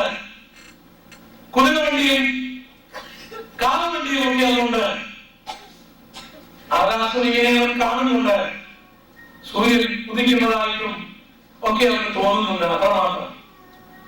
പക്ഷെ യേശു പറഞ്ഞു, എന്റെ വരവിന്റെ അടയാളമായി ആകാശത്തിൽ എന്ത് സംഭവിക്കുമെന്ന് ഞാൻ നിങ്ങളോട് പറയാം, സമുദ്രത്തിൽ എന്ത് സംഭവിക്കുമെന്ന് ഞാൻ നിങ്ങളോട് പറയാം എന്ന് ക്രിസ്തു പറഞ്ഞത് നമുക്ക് എല്ലാവർക്കും മനസ്സിലാകുന്ന നിലയിൽ അന്ന് ആർക്കും അത് മനസ്സിലായില്ലെങ്കിലും ഇന്ന് നമുക്കത് മനസ്സിലാകുന്നു. ആകാശത്തിൽ വലിയ ലക്ഷ്യങ്ങളുണ്ടാകും. സഹോദരന്മാര് വിമാനം കണ്ടുപിടിക്കുന്നവര് ഒരുപക്ഷെ അവരായിരിക്കും ആദ്യം വിമാനം കണ്ടുപിടിച്ചത്. നമുക്ക് യഥാർത്ഥമായവരില്ല. ചരിത്രകാരന്മാർ പറയുന്നത് മുഴുവൻ നമുക്ക് വിശ്വസിക്കാൻ കഴിയുമോ? ഒരിക്കലും സാധ്യമല്ല. എന്തുമാകട്ടെ, ഒരു 100 വർഷങ്ങൾക്ക് മുൻപ് വിമാനം ഉണ്ടായിരുന്നില്ല. വിമാനം മനുഷ്യൻ കണ്ടുപിടിച്ചപ്പോൾ ആകാശം ഉപയോഗിക്കുവാൻ തുടങ്ങി. ആകാശത്തിൽ നമുക്ക് ലക്ഷ്യങ്ങളാണ്. കുറെ കൂടെ കഴിഞ്ഞപ്പോൾ ആകാശത്തെ കുറിച്ചുള്ള മനുഷ്യന്റെ പഠനമായിരുന്നു. അവർ റോക്കറ്റുകൾ കണ്ടുപിടിച്ചു, സാറ്റലൈറ്റുകൾ കണ്ടുപിടിച്ചു. ആകാശത്തിലേക്കുള്ള മനുഷ്യന്റെ ശ്രദ്ധ വലുതാണ്. ഇപ്പോൾ ജപ്പാൻ ശൂന്യാകാശത്തിൽ ഫാക്ടറി പണിയുന്ന കാര്യത്തെ കുറിച്ച് ചിന്തിച്ചുകൊണ്ടിരിക്കുകയാണ്. ഒരുപക്ഷെ സാധിക്കുന്നവരും ഹൂസ്റ്റണിലെ നാസയില് ആകാശത്തിൽ സ്പേസ് കോളനി പണിയുവാനായിട്ട് വർഷങ്ങളായി അതിന്റെ പരീക്ഷണങ്ങൾ നടത്തിക്കൊണ്ടിരിക്കുകയാണ്. 10,000 പേരെ ആ കോളനിയിൽ കൊണ്ടുപോയി താമസിപ്പിക്കുക എന്നുള്ളതാണ് എന്റെ ആഗ്രഹം. 10,000 പേർ താമസിപ്പിക്കുന്ന ഒരു ആകാശ കോളനി. ആകാശ കോളനി എന്ന് പറഞ്ഞാൽ നാസയുടെ ആഗ്രഹം എന്താണ്? ഒരു ചെറിയ ലോകം ആകാശത്തുണ്ടാക്കുക. ഗ്ലോബൽ വാർമിംഗ് കൊണ്ടോ മറ്റേതെങ്കിലും ആത്മിക പ്രശ്നങ്ങളുണ്ടോ അല്ലോ, ബയോളജിക്കൽ വെപ്പൺസിന്റെ പ്രശ്നങ്ങളുണ്ടോ, എന്തെങ്കിലും ഉണ്ടോ? മനുഷ്യജീവിതം മുഴുവൻ ഇവിടെ തീരാതിരിക്കാൻ കുറെ പേരെ എവിടെയെങ്കിലും സൂക്ഷിക്കുവാൻ ഒരു കോളനി. 10,000 പേരടങ്ങുന്ന ഒരു കോളനി. എന്തെല്ലാം അവർക്ക് ആ കോളനിയിലെ അവരുടെ സ്വപ്നങ്ങൾ. അവിടെ വലിയ ഹോട്ടലുകളുണ്ട്, മൂവി തിയേറ്റേഴ്സുകളുണ്ട്, അവരുടെ ഭാവനയാണ്, അവരുടെ കണക്കൂട്ടലുകളാണ്, സ്വിമ്മിംഗ് പൂളുകളുണ്ട്, ഹോർസ് റേസിന് വേണ്ടിയുള്ള സ്ഥലങ്ങളുണ്ട്, കുട്ടികൾക്ക് വേണ്ടിയുള്ള പഠന സൗകര്യങ്ങളുണ്ട്. എന്ന് വേണ്ട ഒരു കൊച്ചു പട്ടണമാണ് സ്പേസ് കോളനി എന്ന് പറഞ്ഞാൽ. എനിക്ക് കിട്ടിയ ഇൻഫർമേഷൻ ശരിയാണെങ്കിൽ 10,000 പേരുടെ പേര് റിസർവ് ചെയ്തിരിക്കുകയാണ്. അവർ കാത്തിരിക്കുകയാണ്. അതിൽ 2,000 പേര് കോടീശ്വരന്മാരാണ്. 2,000 പേര് സയന്റിസ്റ്റ്, ഡോക്ടേഴ്സ്, അങ്ങനെ വകുപ്പിലുള്ളവര് ജോലിക്കാരൊക്കെ. ആൾക്കാരെ എവിടെ കൊണ്ടുപോകുന്നത് സ്റ്റേഷനിലാണ്. അതിനുവേണ്ടിയുള്ള നിരീക്ഷണ പരീക്ഷണങ്ങളൊക്കെ ദിവസങ്ങളായി നടന്നുകൊണ്ടിരിക്കുകയാണ്. ആൾക്കാരെ അവിടെ കൊണ്ടുപോകുക, അവിടെ ആൾക്കാരെ ഇങ്ങോട്ട് കൊണ്ടുവരിക. ഇതെല്ലാം കാണുമ്പോൾ നിങ്ങൾക്ക് എന്ത് തോന്നുന്നു? 7:30 ആകാശത്തിൽ വലിയ ലക്ഷ്യങ്ങളുണ്ടാകും. എന്റെ വലുതിന്റെ അടയാളമായി ശിഷ്യന്മാരെ ഞാൻ നിന്നോട് പറയുന്നു എന്ന് പറഞ്ഞപ്പോൾ പത്രോസിന് മനസ്സിലായി കാണുമോ? യോഹന്നാന് മനസ്സിലായി കാണുമോ? യാക്കോബിന് മനസ്സിലായി കാണുമോ? അവരധികമായി മനസ്സിലാക്കേണ്ട ആവശ്യമില്ലായിരുന്നു. കാരണം അവരുടെ യേശു വരികയും യേശുവിന് അറിയാമായിരുന്നു. എന്നാൽ യേശുവിന്റെ വരവിനോട് വളരെ അടുത്തിരിക്കുന്ന എനിക്കും നിങ്ങൾക്കും ക്രിസ്തുവിന്റെ വരവിന്റെ അടയാളങ്ങൾ ഒരു നിരീക്ഷകനും ഒരു യുക്തിവാദിക്കും ഖണ്ഡിക്കുവാൻ കഴിയാത്തവരെ നമ്മുടെ കണ്ണിന്റെ മുൻപിൽ നടക്കുകയാണ്. ഈ കേവലം 4 മണിക്കൂർ യാത്ര ചെയ്താൽ ഈ സ്പേസ് കോളനിയിലേക്ക് പോകുവാനുള്ള ലക്ഷ്യങ്ങൾ, അതുള്ള പരീക്ഷണങ്ങൾ, നിരീക്ഷണങ്ങൾ നിങ്ങൾക്ക് കാണുവാനായിട്ട്. ഇതെല്ലാം കാണുമ്പോൾ ഒരു കാര്യം ദൈവമക്കൾ ഓർത്തു പോകണം. നമ്മളെ ആരെയും ഈ അടുത്ത സമയത്തൊന്നും ഈ സ്പേസ് ഷട്ടിൽ കയറ്റുകയില്ല, സ്പേസ് കോളനിയിൽ കൊണ്ടുപോയി താമസിപ്പിക്കുകയില്ല. അവിടെ നമ്മൾ മുഴുവൻ കൊടുത്താൽ ടിക്കറ്റ് എടുക്കാൻ നമുക്കതിനുള്ള ആസ്തി ഒന്നുമില്ല. എന്നാൽ ഞാനൊരു കാര്യം പറയാം, 5 പൈസ മുടക്കാതെ, ടിക്കറ്റ് ഇല്ലാതെ, വിസ ഇല്ലാതെ, പാസ്പോർട്ട് ഇല്ലാതെ കർത്താവായ യേശു ക്രിസ്തുവിനെ രക്ഷിതാവായി സ്വീകരിച്ചാൽ, അവന്റെ കൽപ്പനകൾ അനുസരിച്ചാൽ, കണ്ണിരിക്കുന്നതിനുള്ളിൽ കണ്ണിരിക്കുന്നതിനുള്ളിൽ കർത്താവ് നാമത്തോടും പ്രധാന ദൂതന ശബ്ദത്തോടും ദൈവത്തിന്റെ കാവലത്തോടും കൂടെ സ്വർഗത്തിൽ നൽകി വരുമ്പോൾ ക്രിസ്തുവിൽ മരിച്ച ഉയർന്നു നിൽക്കുന്ന ആ കൂട്ടത്തിൽ ഞാൻ നിങ്ങൾ ഉൾപ്പെട്ടാൽ അല്ല ജീവിച്ചിരിക്കുന്നവരിൽ രൂപാന്തരപ്പെടുന്നവരുടെ കൂട്ടത്തിൽ ഞാൻ നിങ്ങളും ഉൾപ്പെട്ടാൽ ആകാശമേഖലകളിൽ കർത്താവിനെ എതിരേൽക്കുവാൻ എടുക്കപ്പെടുവാൻ കഴിയും.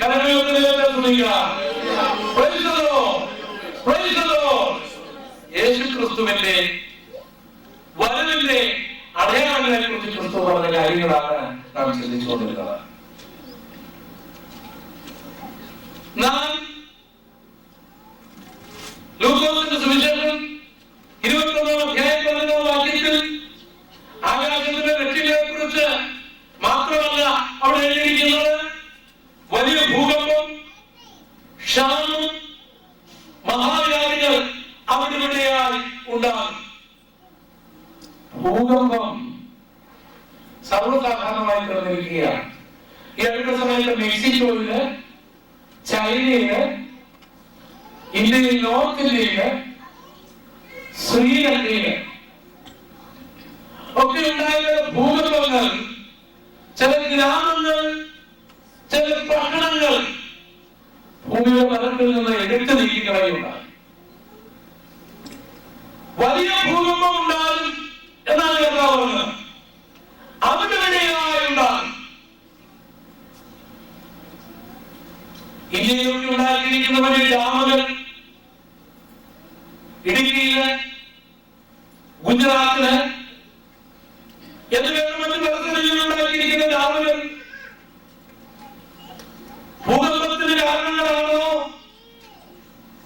എന്ന് ഇന്ത്യ ഗവൺമെന്റ് പഠിച്ചുകൊണ്ടിരിക്കുകയാണ്. പക്ഷെങ്കിൽ ഭൂമിയിലെല്ലായിടത്തും വലിയ ഭൂകമ്പങ്ങൾ ഉണ്ടാകും. ഈ ഭൂകമ്പങ്ങൾ കാണുമ്പോൾ ദൈവം നമ്മുടെ രാജ്യം ഓർത്തു പറയണം. ഭൂകമ്പമില്ലാത്തൊരു രാജ്യത്തിലേക്ക് നമ്മെ ചേർക്കുവാൻ യേശു വരും എന്ന് താൻ പറഞ്ഞതിന്റെ പ്രവചനത്തിന് നിവർത്തികളാണ്. ക്ഷാമമുണ്ടാകും. ക്ഷാമത്തെ കുറിച്ച് പറയുമ്പോൾ തേർഡ് വേൾഡ് കൺട്രീസിലുള്ള ക്ഷാമത്തെ കുറിച്ചല്ല ഞാൻ പറയാൻ ആഗ്രഹിക്കുന്നത്. നിങ്ങൾക്കറിയാമോ, ലോകത്തിന്റെ അപ്പക്കൊട്ട, ഇന്ത്യയുടെ അപ്പക്കൊട്ട എന്ന് പറയുന്നത് പഞ്ചാബാണ്. ലോകത്തിന്റെ അപ്പം വിളയുന്ന അപ്പക്കൊട്ട എന്ന് പറയുന്ന ഒരു സ്ഥലം ഉണ്ടായിരുന്നു. അത് സോവിയറ്റ് യൂണിയനിലായിരുന്നു. യുക്രൈൻ എന്ന് പറയുന്ന സ്ഥലത്തായിരുന്നു. സോവിയറ്റ് യൂണിയന് അമേരിക്ക പോലും ഭയപ്പെട്ടിരുന്ന ഒരു വലിയ സാമ്രാജ്യമായിരുന്നു സോവിയറ്റ് യൂണിയൻ. ജോസഫ് സ്റ്റാലിന്റെയും ലെനിന്റെയും അതിനൊക്കെ അല്പം മുൻപ് കാർൽ മാർക്സിന്റെയും ഏംഗൽസിന്റെയും ഒക്കെ താത്വികമായ ചിന്തയിലൂടെ ബൂർഷ്വാ ചിന്തകൾക്കെതിരായിട്ട് അന്നത്തെ തൊഴിലാളി വർഗങ്ങളെ അടിമകളാക്കിയിരുന്ന ആ കാലഘട്ടത്തില് അന്നത്തെ ചക്രവർത്തിമാര്, അന്നത്തെ മത നേതാക്കന്മാര് ക്രിസ്തുവിൽ നിന്ന്, വേദ പ്രമാണങ്ങളിൽ നിന്ന് ഒക്കെ അകന്ന വേളയില് മതത്തെ ഉന്മൂലനാശം ചെയ്യുവാനായിട്ട് ഒരു നിരീക്ഷണ ചിന്തയോടുകൂടെ കമ്മ്യൂണിസം ആവിർഭവിക്കുന്ന കാലത്ത് ഇന്നത്തെ ലെനിൻഗ്രാഡിലും മറ്റുമൊക്കെ അനേക വർഷങ്ങൾക്ക് മുൻപേ ആൾക്കാരെ നിരനിരയായി ഇരുത്തിയിട്ട് അവരുടെ തലയ്ക്ക് മുതേ സോവിയറ്റ് യൂണിയനിലെ ഭരണകർത്താക്കന്മാരെ നൂലുകൾ കെട്ടി ബ്രെഡുകൾ തൂക്കിയിട്ട് അത് ക്ലിപ്പ് ചെയ്ത് വെച്ചിട്ട് വിശന്നിരിക്കുന്ന ദൈവത്തോട് പ്രാർത്ഥിക്കുക, നിങ്ങൾക്ക് അപ്പം തരുമോ എന്ന് നമുക്കൊന്ന് നോക്കാം. അതിനുശേഷം അവർ പറയും, നിങ്ങൾ ഞങ്ങളോട് ചോദിക്കുക, നിങ്ങൾക്ക് അപ്പം കിട്ടുമോ എന്നറിയാം. അവർ വിശക്കുന്ന ജനങ്ങൾ അപ്പം ചോദിക്കും. അപ്പോൾ ഈ റൊട്ടി ക്ലിപ്പിൽ നിന്ന് താഴേക്ക് വീഴും. 70 വർഷം മുമ്പ് ലെനിൻഗ്രാഡിൽ നടന്ന സംഭവമാണ് ഞാൻ ഇവിടെ പറയുന്നത്. ജനങ്ങൾ ആദ്യയോട് പഠിക്കും. എന്നിട്ട് അവൻ പറയും, ദൈവമേ അപ്പം തരുന്നത്. അങ്ങനെ പഠിപ്പിച്ച സോവിയറ്റ് യൂണിയന്റെ സിംഹഭാഗമായ റഷ്യ ഇന്നുണ്ട്. പട്ടണത്തിൽ നിന്ന് രക്ഷയിലെല്ലാം നടക്കുന്നത്, കമ്മ്യൂണിസ്റ്റ് രാജ്യങ്ങളിലെല്ലാം നടക്കുന്നത്, ജനങ്ങൾ ഒപ്പത്തിന് വേണ്ടി ക്യൂ നിൽക്കുകയാണ്. ദരിദ്ര രാജ്യമെന്ന് മുദ്രകുത്തിയിരുന്ന ഇന്ത്യയിൽ നിന്ന് പോലും പട്ടണ സ്ഥാപനങ്ങൾ റഷ്യയുടെ തീരങ്ങളിൽ നീങ്ങുകയാണ്. യേശു പറഞ്ഞു, എന്റെ വരവിന് മുമ്പായി ഭൂകമ്പങ്ങളുണ്ടാകും, ക്ഷാമമുണ്ടാകും. മിഡിൽ ഈസ്റ്റില് ഇറാഖ് എന്ന് പറയുന്ന രാജ്യത്തെ കുറിച്ച് ഒരു വാക്യം പറയട്ടെ. പൗരാണിക രാജ്യങ്ങളില് ഏറ്റവും അധികം പാരമ്പര്യം പറയുവാൻ ഉള്ള ഏക രാജ്യമാണ് ഇറാഖ്. അതിന് അതുല്യമായ ഒരു രാജ്യം ഭൂമിയിലില്ല. ഏതെങ്കിലൂടെ ഒഴുകിയ ടൈഗ്രീസ്, യൂഫ്രട്ടീസ് നദി ഇന്നും ഇറാഖിലൂടെ ഒഴുകുന്നുണ്ട്. നരവംശ ശാസ്ത്രജ്ഞന്മാരും ഒക്കെ പറയുന്നത് സകല ജീവജാലങ്ങളുടെ ഉത്ഭവമായിട്ടാണ് മിഡിൽ ഈസ്റ്റിന്റെ ഇറാഖിന്റെ ഭാഗങ്ങളെ കാണുന്നത്. നമ്മുടെ പൂർവികന്മാരൊക്കെ ഇന്ത്യയിലേക്കും ഒക്കെ പോയത് അവിടുന്ന് പേർഷ്യ വഴി അങ്ങനെയാണ്. യൂറോപ്പ് വഴി അമേരിക്കയിലേക്ക്, കാനഡയിലേക്കും ഒക്കെ ജനങ്ങൾ വന്നത് അങ്ങനെയാണ്. സംസ്കാര സമ്പന്നമായ ബാബിലോണിയ സംസ്കാരങ്ങള്, കുബ്രാമിക സംസ്കാരങ്ങള് ഒക്കെയുള്ള ആ വലിയ രാജ്യം എണ്ണപ്പാറകളുടെ സമ്പന്നമാണ്. എണ്ണപ്പാറകളുടെ സമ്പന്നം മാത്രമല്ല, മിഡിൽ ഈസ്റ്റിലെ മറ്റു രാജ്യങ്ങളെ അപേക്ഷിച്ച്, സൗദി അറേബ്യയെ അപേക്ഷിച്ച്, അല്ലെങ്കിൽ കുവൈറ്റിനെ അപേക്ഷിച്ച്, ഖത്തറിനെ അപേക്ഷിച്ച്, അല്ലെങ്കിൽ ഒമാനെ അപേക്ഷിച്ച്, മറ്റേത് രാജ്യങ്ങളെക്കാൾ അപേക്ഷിച്ച് ഇറാഖ് ഫലഭൂയിഷ്ടമായ രാജ്യമാണ്. ഇറാഖിലെ യുദ്ധം ഇന്ന് തുടങ്ങിയതല്ല. ഇറാഖ് യുദ്ധം തുടങ്ങിയിട്ട് എത്രയോ വർഷങ്ങളാണ്.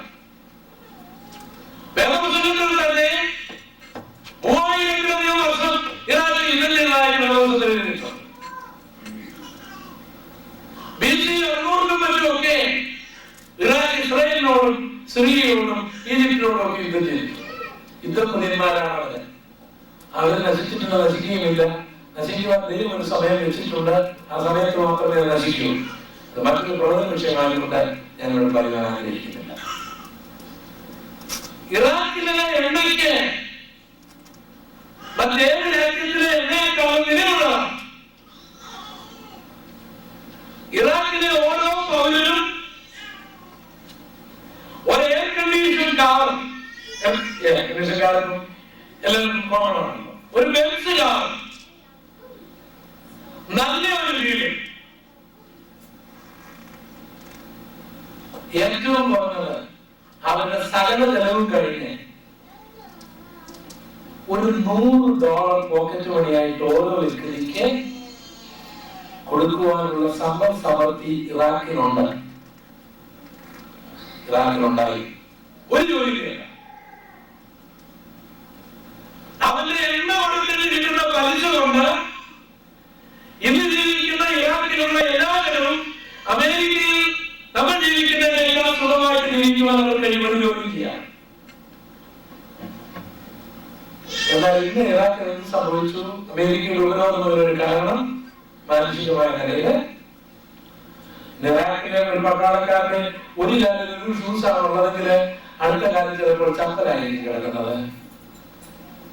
അവിടുത്തെ ജനങ്ങൾ പട്ടിണി കൊണ്ട് മരിക്കുന്നു. നൂറുകണക്കിന് കുഞ്ഞുങ്ങള് പട്ടിണി കൊണ്ട് മരിക്കുന്നു. ഒരുപക്ഷെ കുവൈറ്റിനോട് കാണിച്ചത് തികച്ചും തെറ്റായി പോയി. അത് ചെയ്യുന്നതായിരുന്നു, കുവൈറ്റ് ഇൻവേഡ് ചെയ്യുന്നതായിരുന്നു. അതിനെതിരായിട്ട് സകല രാജ്യങ്ങൾ നിൽക്കേണ്ടതാണ്.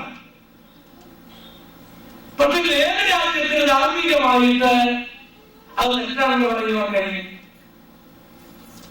മെക്സിക്കോക്കാരുടെ കയ്യിൽ കിടന്ന ടെക്സാസിനെ അമേരിക്കയുമായിട്ട് അനക്സ് ചെയ്യുകയാണ് ചെയ്തത്. അതുപോലെ മാത്രമേ കുവൈറ്റിനെ ഇറാഖ് അത് രാജ്യമായിട്ട് അനക്സ് ചെയ്തു. ശരി, ഞാൻ മറ്റൊരു വിഷയത്തിലേക്ക് പോകണ്ട എന്ന് പറയുവാനല്ലോ ഇവിടെ വന്നത്. ഞാൻ പറയുന്ന വിഷയത്തിലാണ് അത്ര സമ്പൽ സമൃദ്ധമായ ഇറാഖില് ജനങ്ങൾ ആഹാരമില്ലാതെ മരിക്കുന്നു, ക്ഷാമം കൊണ്ട് മരിക്കുന്നു. എന്നിങ്ങനെ ഈ അമേരിക്കയിൽ ചില വർഷങ്ങൾക്ക് മുൻപേ ഇവിടുത്തെ ഇലക്ഷന്റെ ചൂട് പിടിച്ച് ചർച്ച നടക്കുന്ന വേളയില് ജോർജ് ബുഷിന്റെയും ഇപ്പോഴത്തെ ബിൽ ക്ലിന്റന്റെയും ആ സന്ദർഭങ്ങളിൽ, അവരുടെ ബിൽ ക്ലിന്റൺ കയറുന്ന ആ സന്ദർഭങ്ങളിൽ, ഇലക്ഷൻ നടക്കുന്ന സന്ദർഭങ്ങളില് അമേരിക്കൻ ബഡ്ജറ്റിൽ ഇവിടെയുള്ള കുട്ടികൾക്കുള്ള പോഷകമൂല്യമുള്ള ആഹാരത്തിനുള്ള കാര്യങ്ങൾ എത്ര ശതമാനം മാറ്റിവെച്ചിരിക്കുന്നു എന്നുള്ളത് വിവാദമായ ഒരു ചോദ്യമായി ചൂടേറിയ വാർത്തയായി തീർന്നതായി ഞാൻ ഓർക്കുന്നു. ഇവിടെയും ഈ അമേരിക്കയിലും ഗാർബേജ് പാക്കറ്റുകളിൽ കൈയിട്ട് വിശപ്പടക്കുന്നവരെ ഞാൻ കണ്ടിട്ടുണ്ട്. ഒരുപക്ഷെ അവരുടെ പഠിത്തമുണ്ടായിരിക്കാം, അത് മറുവശം. അമേരിക്കയിലും പട്ടിണിപ്പാവങ്ങളുണ്ട്, അമേരിക്കയിലും തെണ്ടികളുണ്ട്, അമേരിക്കയിലും വിശന്ന് മരിക്കുന്നവരുണ്ട്, അമേരിക്കയിലും ക്ഷാമത്തിൽ കഴിയുന്നവരുണ്ട്. യേശു പറഞ്ഞു, എന്റെ വരവിന്റെ അടയാളമായി ക്ഷാമം അവിടെ ഇടയായുണ്ടാകും. ഇത് കാണുമ്പോൾ ദൈവത്തിന് ഒരു കാര്യം ഓർത്തു പറഞ്ഞു, വാഴ്ത്തപ്പെട്ടവനായ യേശു ക്രിസ്തുവിന്റെ വരവടുത്ത് പോയി. ക്രിസ്തുവിന്റെ പ്രവചനങ്ങൾ എത്ര കൃത്യമായിട്ടാണ് ചിന്തിക്കുന്നവർക്ക്, പഠിക്കുന്നവർക്ക്, അതിലോ ആഗ്രഹിക്കുന്നവർക്ക് നമ്മുടെ കണ്ണിന്റെ മുന്നിൽ നിറവേറുന്നത്. യേശു പറഞ്ഞു, യുദ്ധങ്ങളുണ്ടാകും, തന്റെ വരവിന്റെ അടയാളമായ യുദ്ധങ്ങളുണ്ടാകും. നമ്മുടെ ഓർമ്മയിലുള്ളത് ഒന്നാം ലോകമാകലോ രണ്ടാം ലോകമാകലോമാണ്. അതുപോലെ യുദ്ധം ഉണ്ടാകാതിരിക്കട്ടെ എന്ന് നമുക്ക് ആഗ്രഹമുണ്ട്. ഓരോ ലോക മഹായുദ്ധങ്ങളും നടന്നപ്പോൾ ഈ രാജ്യത്തിൽ നടന്ന സംഭവം എന്താണെന്ന് അറിയാമോ? യുദ്ധങ്ങൾ ഉണ്ടാകാതിരിക്കാൻ പാരീസിലും ന്യൂയോർക്കിലും ഒക്കെ നേതാക്കന്മാരും ഒന്നിച്ചുകൂടി. ഒന്നാം ലോകമായുദ്ധം കഴിഞ്ഞപ്പോൾ പാരീസിൽ രാഷ്ട്രത്തലവന്മാർ ഒന്നിച്ചുകൂടിയിട്ട് ഇനി ഒരു യുദ്ധം ഉണ്ടാകാതിരിക്കാൻ എന്ത് ചെയ്യണമെന്ന് ആഗ്രഹിച്ചു. പക്ഷേ അധികം താമസിക്കാതെ രണ്ടാം ലോകമായുദ്ധം ഉണ്ടായി. രണ്ടാം ലോകമായുദ്ധം ഉണ്ടായപ്പോൾ ഇനി യുദ്ധം ഉണ്ടാകാതിരിക്കാൻ ചെയ്യണം, എല്ലാവരും കൂടെ കൂടി യുദ്ധം ഉണ്ടായി. ന്യൂയോർക്കിലാണ് യുദ്ധം. പക്ഷേ യുദ്ധം ഉണ്ടായതിനു ശേഷം എത്രയെത്ര യുദ്ധങ്ങൾ ഇവിടെ ഉണ്ടായി. വിയറ്റ്നാം യുദ്ധം തന്നെ ചരിത്രത്തിൽ ഒരു കളങ്കമായി തന്നെ കിടക്കുകയല്ലേ. ഇന്ത്യ പാകിസ്ഥാൻ യുദ്ധം, ഇറാൻ ഇറാഖ് യുദ്ധം, ഗൾഫ് യുദ്ധങ്ങൾ, യുദ്ധങ്ങൾ കൊണ്ട് മുഖിതമായ പോലെ തോന്നുന്നു. നമ്മുടെ ഇന്ത്യ ഇപ്പോൾ ഒരുപക്ഷെ ഇന്ത്യയിലെ ജനശ്രദ്ധ തിരിക്കുവാനുള്ള രാഷ്ട്രീയ തന്ത്രമാണോ എന്തോ നമ്മളും ചെറിയ രീതിയിലൊക്കെ അമ്മായും പൊട്ടിച്ചു. അതിനെതിരായിട്ട് ധാർമ്മികമായിട്ട് അത് പാടില്ല എന്ന് പറയുന്ന ഒരാൾക്ക് കഴിയും എന്നുള്ളൊരു ചോദ്യചിഹ്നമാണ്. നമുക്ക് ന്യായീകരിക്കുവാൻ കഴിയില്ലെങ്കിൽ പാകിസ്ഥാനുമായിട്ട് ഒരു വലിയ ടെൻഷൻ ഉണ്ടാക്കിയപ്പോൾ അവരും നമ്മുടെ അച്ഛനും പരീക്ഷിച്ചെങ്കിൽ അവരാരെണ്ണം പരീക്ഷിച്ചു. ഞാൻ ഇതെല്ലാം വായിക്കുന്നതും പഠിക്കുന്നതും അറിയുന്നതും അതിനെ രാഷ്ട്രീയപരമായി വെടിനിർത്തുവാനും ഒന്നിനെ വിമർശിക്കുവാനുമല്ല.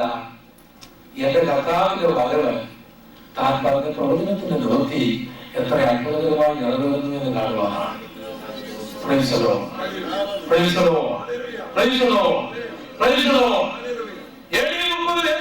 യുദ്ധങ്ങളുണ്ടാകും, ക്ഷാമങ്ങളുണ്ടാകും, ഭൂകമ്പങ്ങളുണ്ടാകും, ആകാശത്തിൽ ലക്ഷ്യങ്ങളുണ്ടാകും.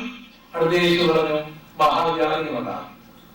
മഹാജാതിയെ കുറിച്ച് പറയുന്നത് വലിയ രസകരമായി എനിക്ക് തോന്നാറുണ്ട്. യേശുവിന്റെ കാലത്ത് മെഡിക്കൽ സയൻസും ഇന്നത്തെ മെഡിക്കൽ സയൻസും തമ്മിൽ എന്ത് വ്യത്യാസമായി. ഇന്നത്തെ മെഡിക്കൽ സയൻസിന്റെ പുരോഗമനം എത്ര അത്ഭുതകരമാണ്. ഒരു മനുഷ്യ ശരീരത്തിന്റെ എല്ലാ ഫംഗ്ഷനും കണ്ടുകൊണ്ട് ഡോക്ടർമാർക്ക് രോഗം നിർണയിച്ച് ചികിത്സിക്കുവാനായി കഴിയുന്നു. മനുഷ്യ ശരീരത്തിന്റെ ഏത് പാർട്ടുകളും മാറാനായിട്ട് കഴിയുന്നു. ഹൃദയം മാറ്റിവെക്കുന്നു, കിഡ്നി മാറ്റിവെക്കുന്നു, എന്തെല്ലാം കാര്യങ്ങൾ അവർ ബിസിനസ്സായി മാറുന്നു. ഇന്ത്യയിലൊക്കെ കിറ്റ് മാറ്റി വെക്കുന്ന കാര്യം അങ്ങോട്ട് പുരോഗമിച്ച് കഴിഞ്ഞപ്പോഴത്തേക്ക് എത്രയോ പാവങ്ങളാണ് അവരുടെ ജീവിതത്തിന് വേണ്ടി ഇത് കൊടുത്തുവെന്നറിയാം. എത്രയോ നിരപരാധികളാണ് ഇത് അറിയാതെ അവർക്ക് നഷ്ടപ്പെട്ടതെന്നറിയാം. രസകരമായ സംഭവം ബോംബെയിൽ നടന്നു. ഒരു ചെറുപ്പക്കാരൻ 30,000 രൂപയ്ക്ക് അവർ ഒരു കിഡ്നി കൊടുത്തു. അത് തീർന്നു കഴിഞ്ഞപ്പോൾ അവൻ പിന്നെയും അവർക്ക് പിന്നെയുണ്ട് കിഡ്നിയാണ് അത് കൊടുക്കാൻ ചെയ്യുന്നു. അവർ ഓർത്തത് പറിക്കുമ്പോൾ കിടക്ക് വരുന്ന സാധനമാണ് കിഡ്നിയാണ്. മെഡിക്കൽ സയൻസ് ഭയങ്കരമായിട്ട് പുരോഗമിച്ചു. എന്താണ് മെഡിക്കൽ സയൻസ് കൊണ്ട് ഉദ്ദേശിച്ചത്? ഈ കണ്ടുപിടുത്തം കൊണ്ട് ഉദ്ദേശിച്ചത് എന്താണ്? ഡോക്ടേഴ്സ്, നേഴ്സസ് ഇവരുടെ എല്ലാം പ്രവർത്തനങ്ങൾ കൊണ്ട് ആത്യന്തികമായി നാം ആഗ്രഹിക്കുന്നത് എന്താണ്? മനുഷ്യൻ രോഗവിമുക്തനാകുക, ആരോഗ്യമുള്ളവരാകുക എന്ന് മാത്രമാണ്. നിങ്ങളെ ഞാൻ ക്രിറ്റിസൈസ് ചെയ്യാൻ ചിന്തിക്കരുത്. ഞാൻ ഡോക്ടേഴ്സിനെയും നേഴ്സസിനെയും ബഹുമാനിക്കുന്ന ആളാണ്. മെഡിക്കൽ സയൻസിന്റെ പുരോഗമനത്തിൽ അഭിമാനിക്കുന്ന ആളാണ്. എന്നാൽ അത് നമ്മൾ ഉദ്ദേശിക്കുന്ന ഫലത്തെ കുറിച്ചൊരു ചിന്ത ഞാൻ പറയാൻ പോകുകയാണ്.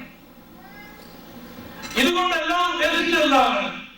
രോഗനിവാരണം, സമ്പൂർണ്ണയായിരിക്കും. പക്ഷെ ഇത് നടന്നിട്ടുണ്ടോ? നടക്കുന്നു. എന്തെങ്കിലും അത് നടന്നാൽ മെഡിക്കൽ സയൻസ് മുഴുവനായിട്ട് അത് മരിക്കും. പിന്നെ അതിന്റെ ആവശ്യമില്ല. മെഡിക്കൽ സയൻസും അതിന്റെ ആളുകളും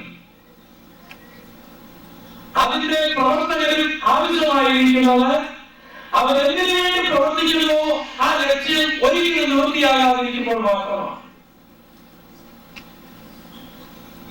എല്ലാവരും ആരോഗ്യപൂർണ്ണരാകുകയും രോഗമില്ലാതിരിക്കുകയും ചെയ്താൽ പിന്നെ ഇതിന്റെ ആവശ്യം ഇല്ലാതെയാണ്. മറ്റൊരു കാര്യം ഞാൻ പറയുന്നു.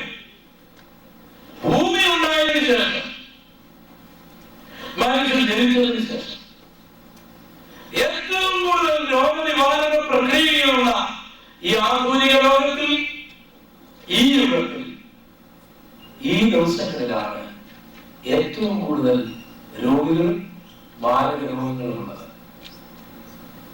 നിങ്ങൾ ചിന്തിക്കാൻ മാത്രമേ. യേശു പറഞ്ഞു, എന്റെ വരവിന്റെ അടയാളമായിട്ട് മഹാവ്യാധികൾ ഉണ്ടാകും.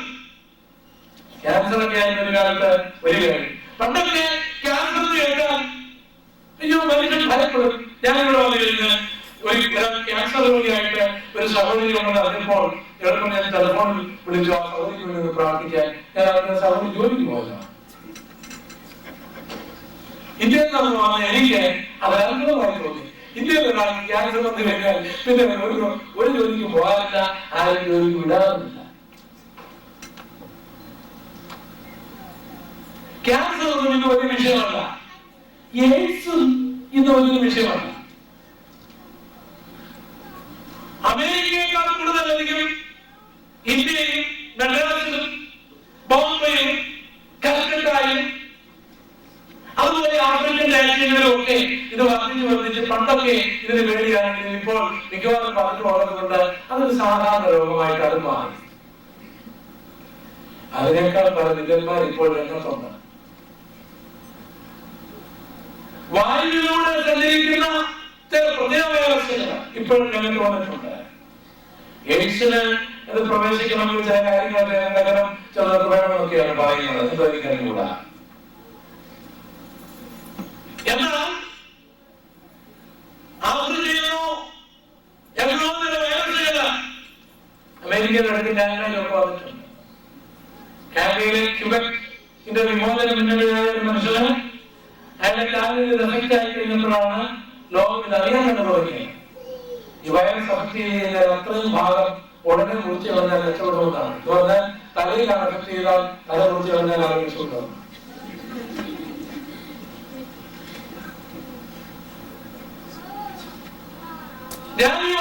ഈ ചിന്തകളുണ്ടെല്ലാം ഉദ്ദേശിക്കുന്നത്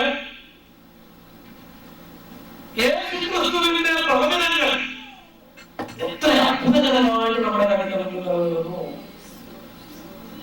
മഹാവ്യാധികളുണ്ടാകും, ക്ഷാമങ്ങളുണ്ടാകും,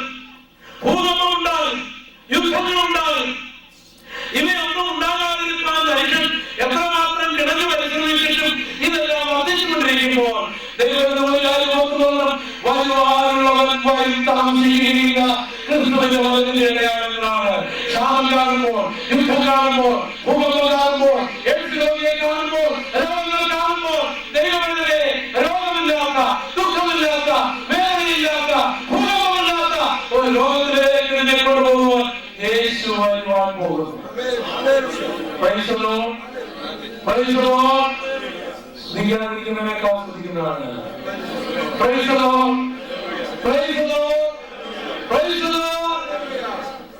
ക്രിസ്തു തന്റെ വരവിന്റെ അടയാളങ്ങളായി പറഞ്ഞ വിഷയങ്ങൾ ഇങ്ങനെ പറഞ്ഞു പോയാൽ എവിടെ കൊണ്ടുപോയി നിർത്തുവാൻ കഴിയുമെന്ന് ഞാൻ തന്നെ സംശയിക്കുകയാണ്. 10-ാം സുവിശേഷം 24-ാം അധ്യായം 12-ാം വാക്യം നമുക്ക് വായിക്കാം. മത്തായി 24:12. അധർമ്മം പെരുകുന്നത് കൊണ്ട് അതിലേക്കുള്ള സ്നേഹം നടത്തുമോ? യേശു തന്റെ വരവിന്റെ അടയാളമായി പറഞ്ഞിരിക്കുന്ന ഒരു കാര്യം, അധർമ്മം പെരുകും, സ്നേഹവും താഴ്ന്നു പോകും. പണ്ടൊക്കെ ശക്തമായ ഗവൺമെന്റ് കുറ്റവാളികളെ പിടിക്കുവാനുള്ള കഴിവുകളില്ലാത്ത ഒരു കാലഘട്ടം ലോകത്തിനെല്ലാം ഉണ്ടായിരുന്നു. ഒരു കഴിവുള്ളവർക്ക് രാജാവാകും, കുറെ കൂടെ കഴിവുള്ള റൗഡിമാരാകും. അങ്ങനെയൊക്കെ ഒരു കാലഘട്ടം ഉണ്ടായിരുന്നു ലോകത്തിൽ. അമേരിക്കയ്ക്കും ഉണ്ടായിരുന്നു, ഇന്ത്യക്കും ഉണ്ടായിരുന്നു, എല്ലാ രാജ്യങ്ങൾക്കും ഉണ്ടായിരുന്നു. കാലങ്ങളൊക്കെ കുറെ കൂടെ മാറി, നല്ല ഗവൺമെന്റ് ഉണ്ടായി, ഭരണ സംവിധാനം ഉണ്ടായി, പോലീസുകാര്, കുറ്റാന്വേഷണ വിദഗ്ധന്മാര്, ഏത് കുറ്റകൃത്യങ്ങളെ പിടിക്കാനുള്ള കഴിവുകള് ഒക്കെ ഉണ്ടായി. അതിനുള്ള ആധുനികമായിട്ടുള്ള സജ്ജീകരണങ്ങൾ ഉണ്ടായി, സാറ്റലൈറ്റുകൾ ഉണ്ടായി. സാറ്റലൈറ്റുകളിലൂടെയൊക്കെ ഓരോ രാജ്യങ്ങളിൽ നടക്കുന്ന സംഭവങ്ങളൊക്കെ അദ്ദേഹം അങ്ങനെ അറിയിക്കുവാനായിട്ട് കഴിയും. പക്ഷെ ഒരു സത്യം, ഇതെല്ലാം ഉണ്ടായിട്ടും കഴിഞ്ഞ ഏത് കാലങ്ങളെക്കാളും അധികം ആക്രമണം പെരുകിയിരിക്കുന്ന കാലത്തിലാണ്. നമ്മളെല്ലാവരും പറയാറുണ്ട്, അമേരിക്കയിൽ മാത്രമല്ല ലോകത്തിലെല്ലാവരും അധർമ്മം പെരുകുന്നു. അപ്പനെ കൊല്ലുന്ന മക്കൾ, മക്കളെ കൊല്ലുന്ന അമ്മ, ഭാര്യയെ കൊല്ലുന്ന ഭർത്താവ്, ഭർത്താവിനെ കൊല്ലുന്ന ഭാര്യമാര്, ഏത് അധർമ്മവും ഏത് അധീനം ചെയ്യുന്നു. അധർമ്മത്തിന്റെ ചില ഭീകര വശങ്ങൾ ഞാൻ പറഞ്ഞുകൊള്ളട്ടെ. ഗേനയിലെ ചില വനാന്തരങ്ങളിലൊക്കെ ചില പ്രത്യേക മാഫിയ സംഘങ്ങള് പ്രോസ്റ്റിറ്റ്യൂട്ട്സുകളെ കൊണ്ടുപോയി താമസിപ്പിച്ച് അവർക്ക് അവരിൽ നിന്ന് കുട്ടികളെ ജനിപ്പിച്ച് ആ കുട്ടികൾ വളർന്നു കഴിയുമ്പോൾ അവരുടെ ഹാർട്ടും കിഡ്നിയും അവരുടെ ശരീരാവയവങ്ങളും വിൽക്കുന്ന ഭീകരമായ മാഫിയ സംഘങ്ങൾ ഈ ലോകത്തിൽ പ്രവർത്തിക്കുന്നു. നിങ്ങൾക്ക് ചിന്തിക്കാർക്കോ? കോഴിയെയും ആടിനെയും കാളയൊക്കെ വളർത്തി അതിന്റെ മാംസം വിറ്റ് പണമുണ്ടാക്കുന്ന ഫാമുകൾ പോലെ വേദികളെ കൊണ്ടുപോയി താമസിപ്പിച്ച് അവരുടെ കുഞ്ഞുങ്ങളെ ജനിപ്പിച്ച് ആ കുഞ്ഞുങ്ങളുടെ കണ്ണും ആ കുഞ്ഞുങ്ങളുടെ ഹൃദയവും ആ കുഞ്ഞുങ്ങളുടെ കിഡ്നിയും ഒക്കെ വിൽക്കുന്ന വലിയ സംഘങ്ങളുടെ ഭൂമിയുണ്ട്. അയ്യോ, അധർമ്മത്തിന്റെ ഭയാനകത എത്ര ഭയങ്കരമാണ്! ഈ അടുത്ത സമയത്ത് ഇന്ത്യയില് മംഗലാപുരത്ത് ഒരു കുട്ടിയെ 2 സഹോദരന്മാരെ പോലീസ് പിടിച്ചു കഴിഞ്ഞപ്പോൾ മനസ്സിലായത് ചേട്ടനും ഭാര്യമാരെ 2 പേരെയും ഒരു നക്ഷത്ര ഹോട്ടലിൽ വിട്ടിരിക്കുകയാണ്. കാശുണ്ടാക്കാൻ അമ്മാര് പൈസയ്ക്ക് വേണ്ടി വിട്ടിരിക്കുകയാണ്. ഈ അടുത്ത സമയത്ത് ചങ്ങനാശ്ശേരിയില് ഒരു BSc-കാരിയായ ഒരു യുവതിയായ ഒരു പെൺകുട്ടിയെ, മരിച്ച പെൺകുട്ടിയെ, 24 വയസ്സുള്ള ഒരു പെൺകുട്ടിയെ അടക്കം ചെയ്തു. അന്ന് രാത്രി തന്നെ ചില കർഷകന്മാര് ആ ശവമെടുത്ത് ബലാത്സംഗം ചെയ്യുന്നു. ഇതൊക്കെ എങ്ങനെ പറയുവാൻ കഴിയുമെന്ന് ചിന്തിക്കുവാൻ കഴിയും.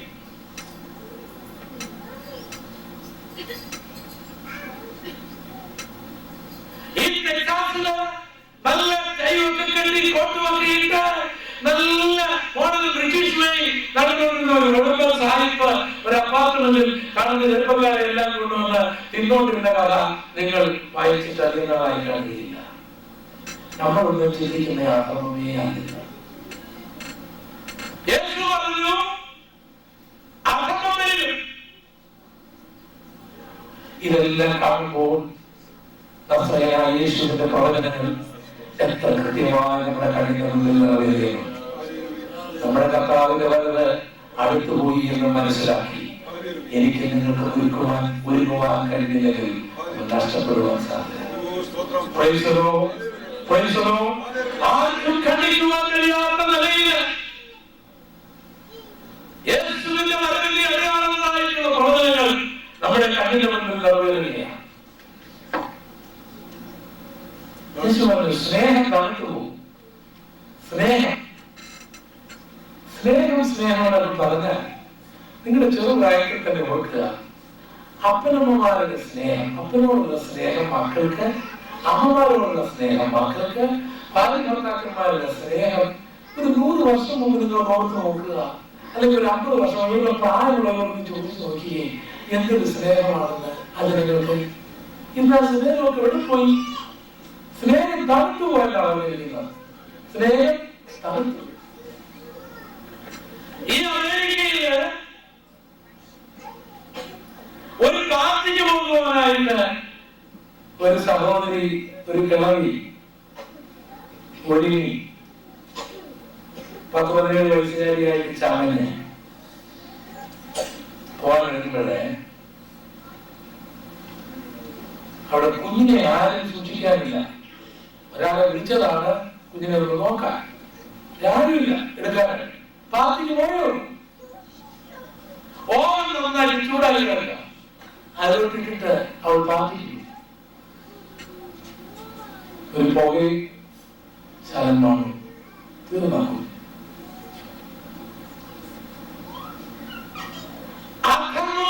കൊണ്ട് അനേകം സ്നേഹങ്ങൾക്ക് പോകും.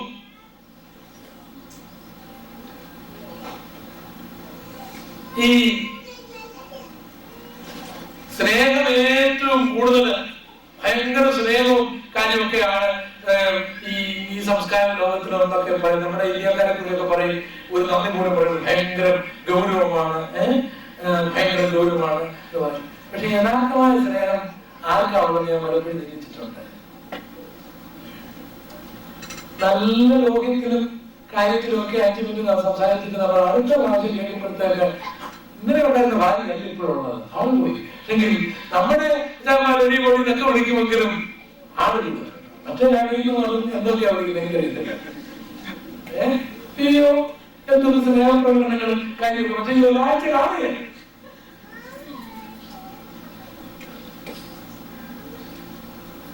അപ്പൊ ഈ സ്നേഹമൊക്കെ എന്താണ്? ഇതെല്ലാം കാണുമ്പോഴേ നമുക്കൊന്നും ചിന്തിക്കാൻ മേലാത്ത കാര്യമാണ് അപ്പനെ അമ്മയൊക്കെ കൊണ്ടുപോയി എവിടെയെങ്കിലും കൊണ്ടുപോയി തള്ളുക എന്നുള്ളത്. നമ്മുടെ മലയാളികളും ഈ നമ്മുടെ അമേരിക്കൻ സാഹിത്യന്മാരായിട്ട് ഒന്ന് അഭിനയിക്കാൻ ആഗ്രഹിച്ച് അങ്ങനെ ആക്കണമെന്നില്ല ആഗ്രഹിക്കുന്നു. പ്രായമാകുന്നുണ്ട് തള്ളിയേക്കുക, എന്നിട്ടൊരു പൂ കൊടുക്കുക, എന്തൊരു പരിപാടിയാണെന്നില്ലേ ഇവിടെ കഴിക്കാൻ കൊടുക്കാന്നുള്ളതാണ്. ഈ വൈകാൻ ഈ പൂ എടുക്കാൻ ബിസിനസ് ചെയ്യാമെന്ന് അവർക്ക് ഭയങ്കര ബുദ്ധിയില്ല. ഇതൊക്കെ ചെലവാക്കാൻ ഉണ്ടാക്കി വെച്ചിരിക്കുന്ന ഒത്തിരി പരിപാടിയുണ്ട്. അത്ര പൂവാണ് വേണ്ടത്. അപ്പനോടുള്ള സ്നേഹം എവിടെ? അമ്മയോടുള്ള സ്നേഹം എവിടെ? ഭാര്യയോടുള്ള സ്നേഹം എവിടെ? ഭർത്താവിനോടുള്ള സ്നേഹം എവിടെ? കുഞ്ഞുങ്ങളോടുള്ള സ്നേഹം എവിടെ? നമ്മൾ കണ്ടിട്ടും കേട്ടിട്ടുള്ള സ്നേഹം എവിടെ? അതെല്ലാം നമ്മൾ മരവിച്ചു പോയി. വിശ്വാസികൾ തമ്മിലുള്ള സ്നേഹമോ? അയ്യോ, പണ്ടൊക്കെ ഒരു വിശ്വാസിയെ കണ്ടു കഴിഞ്ഞാൽ അങ്ങോട്ട് കൊടുക്കാൻ തുടങ്ങിയ എന്ത് സന്തോഷമാണ്. ഇപ്പോൾ കൈ കൊടുത്താൽ ഇവൻ നാളെ ജോലിക്ക് പോകരുത്, ഒരു കയ്യിൽ ശകലം ഒരു പ്രശ്നം ഉണ്ടെങ്കിൽ ഇങ്ങോട്ടുള്ളത് തിരിക്കാനും തിരിച്ചതായി.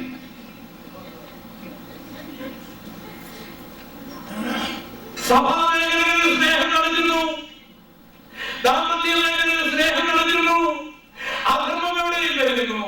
ഇത് കാണുമ്പോൾ നിരാശപ്പെടുവാൻ നമുക്ക് വകയില്ല. സ്നേഹവാനായ കർത്താവ് വരുവാൻ പോകുന്നു. സ്നേഹത്തിന്റെ സാഗരമായ കർത്താവ് വരുവാൻ പോകുന്നു. സ്നേഹത്തിന്റെ കാര്യം പറയുമ്പോൾ വളരെ ലളിതമായ കാര്യമൊക്കെയാണ് അല്ലേ? ഈ കല്യാണം കഴിച്ചിട്ട് ഷെയർ ചെയ്യും. അതൊക്കെ പിന്നെ വട്ടത്തിലായിരുന്നു. അതൊരാഗ്രഹമായിരിക്കും. എനിക്കൊരാഗ്രഹമുണ്ട്. അതിന്റെ ആഗ്രഹം ഒന്നിച്ചിലായിരിക്കും. ഒരു ദിവസം തിരിച്ചു ഒന്നും ജീവിച്ചാൽ അങ്ങനെ ഒന്നിച്ച് മരിക്കണം. അങ്ങനെ ചില കഴിക്കുന്ന ഒന്നിച്ചൊന്നും മരിക്കണം. ചിലപ്പോൾ നേരത്തെ മരണം. ആ മരണം കൂടെ നടന്നു കഴിഞ്ഞാൽ ശവം എടുക്കാൻ നടക്കുന്ന സമയത്ത് ഈ അച്ഛന്മാരും മാസന്മാരും വളരെ പ്രയാസപ്പെടുന്ന കാര്യമാണ്.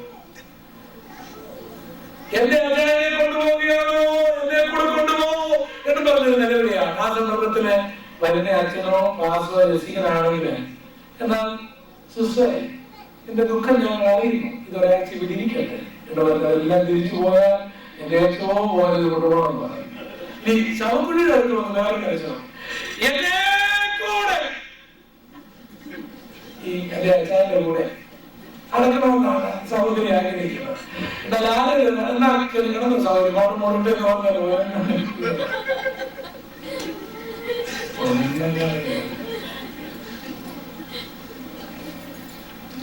ആക്രമണം വരുന്നത് കൊണ്ട് അനേക സ്നേഹങ്ങൾ പോകും. യേശുവിന്റെ വരവിന്റെ അടയാളമായി പറഞ്ഞ പ്രവചനമാണ്. ആ പ്രവചനങ്ങൾ നമ്മുടെ കണ്ണിന്റെ മുമ്പിൽ നിറവേറിക്കൊണ്ടിരിക്കുകയാണ്. യേശുവിന്റെ കാലം പോയി. യഥാർത്ഥമായ സ്നേഹം നമുക്ക് കാണുവാൻ കഴിയുന്നത് ക്രൂശിൽ മാത്രമേ. യേശുവിന്റെ മരണത്തെ കുറിച്ച് ഞാൻ പല സന്ദർഭങ്ങളിൽ ചിന്തിച്ചിട്ടുണ്ട്.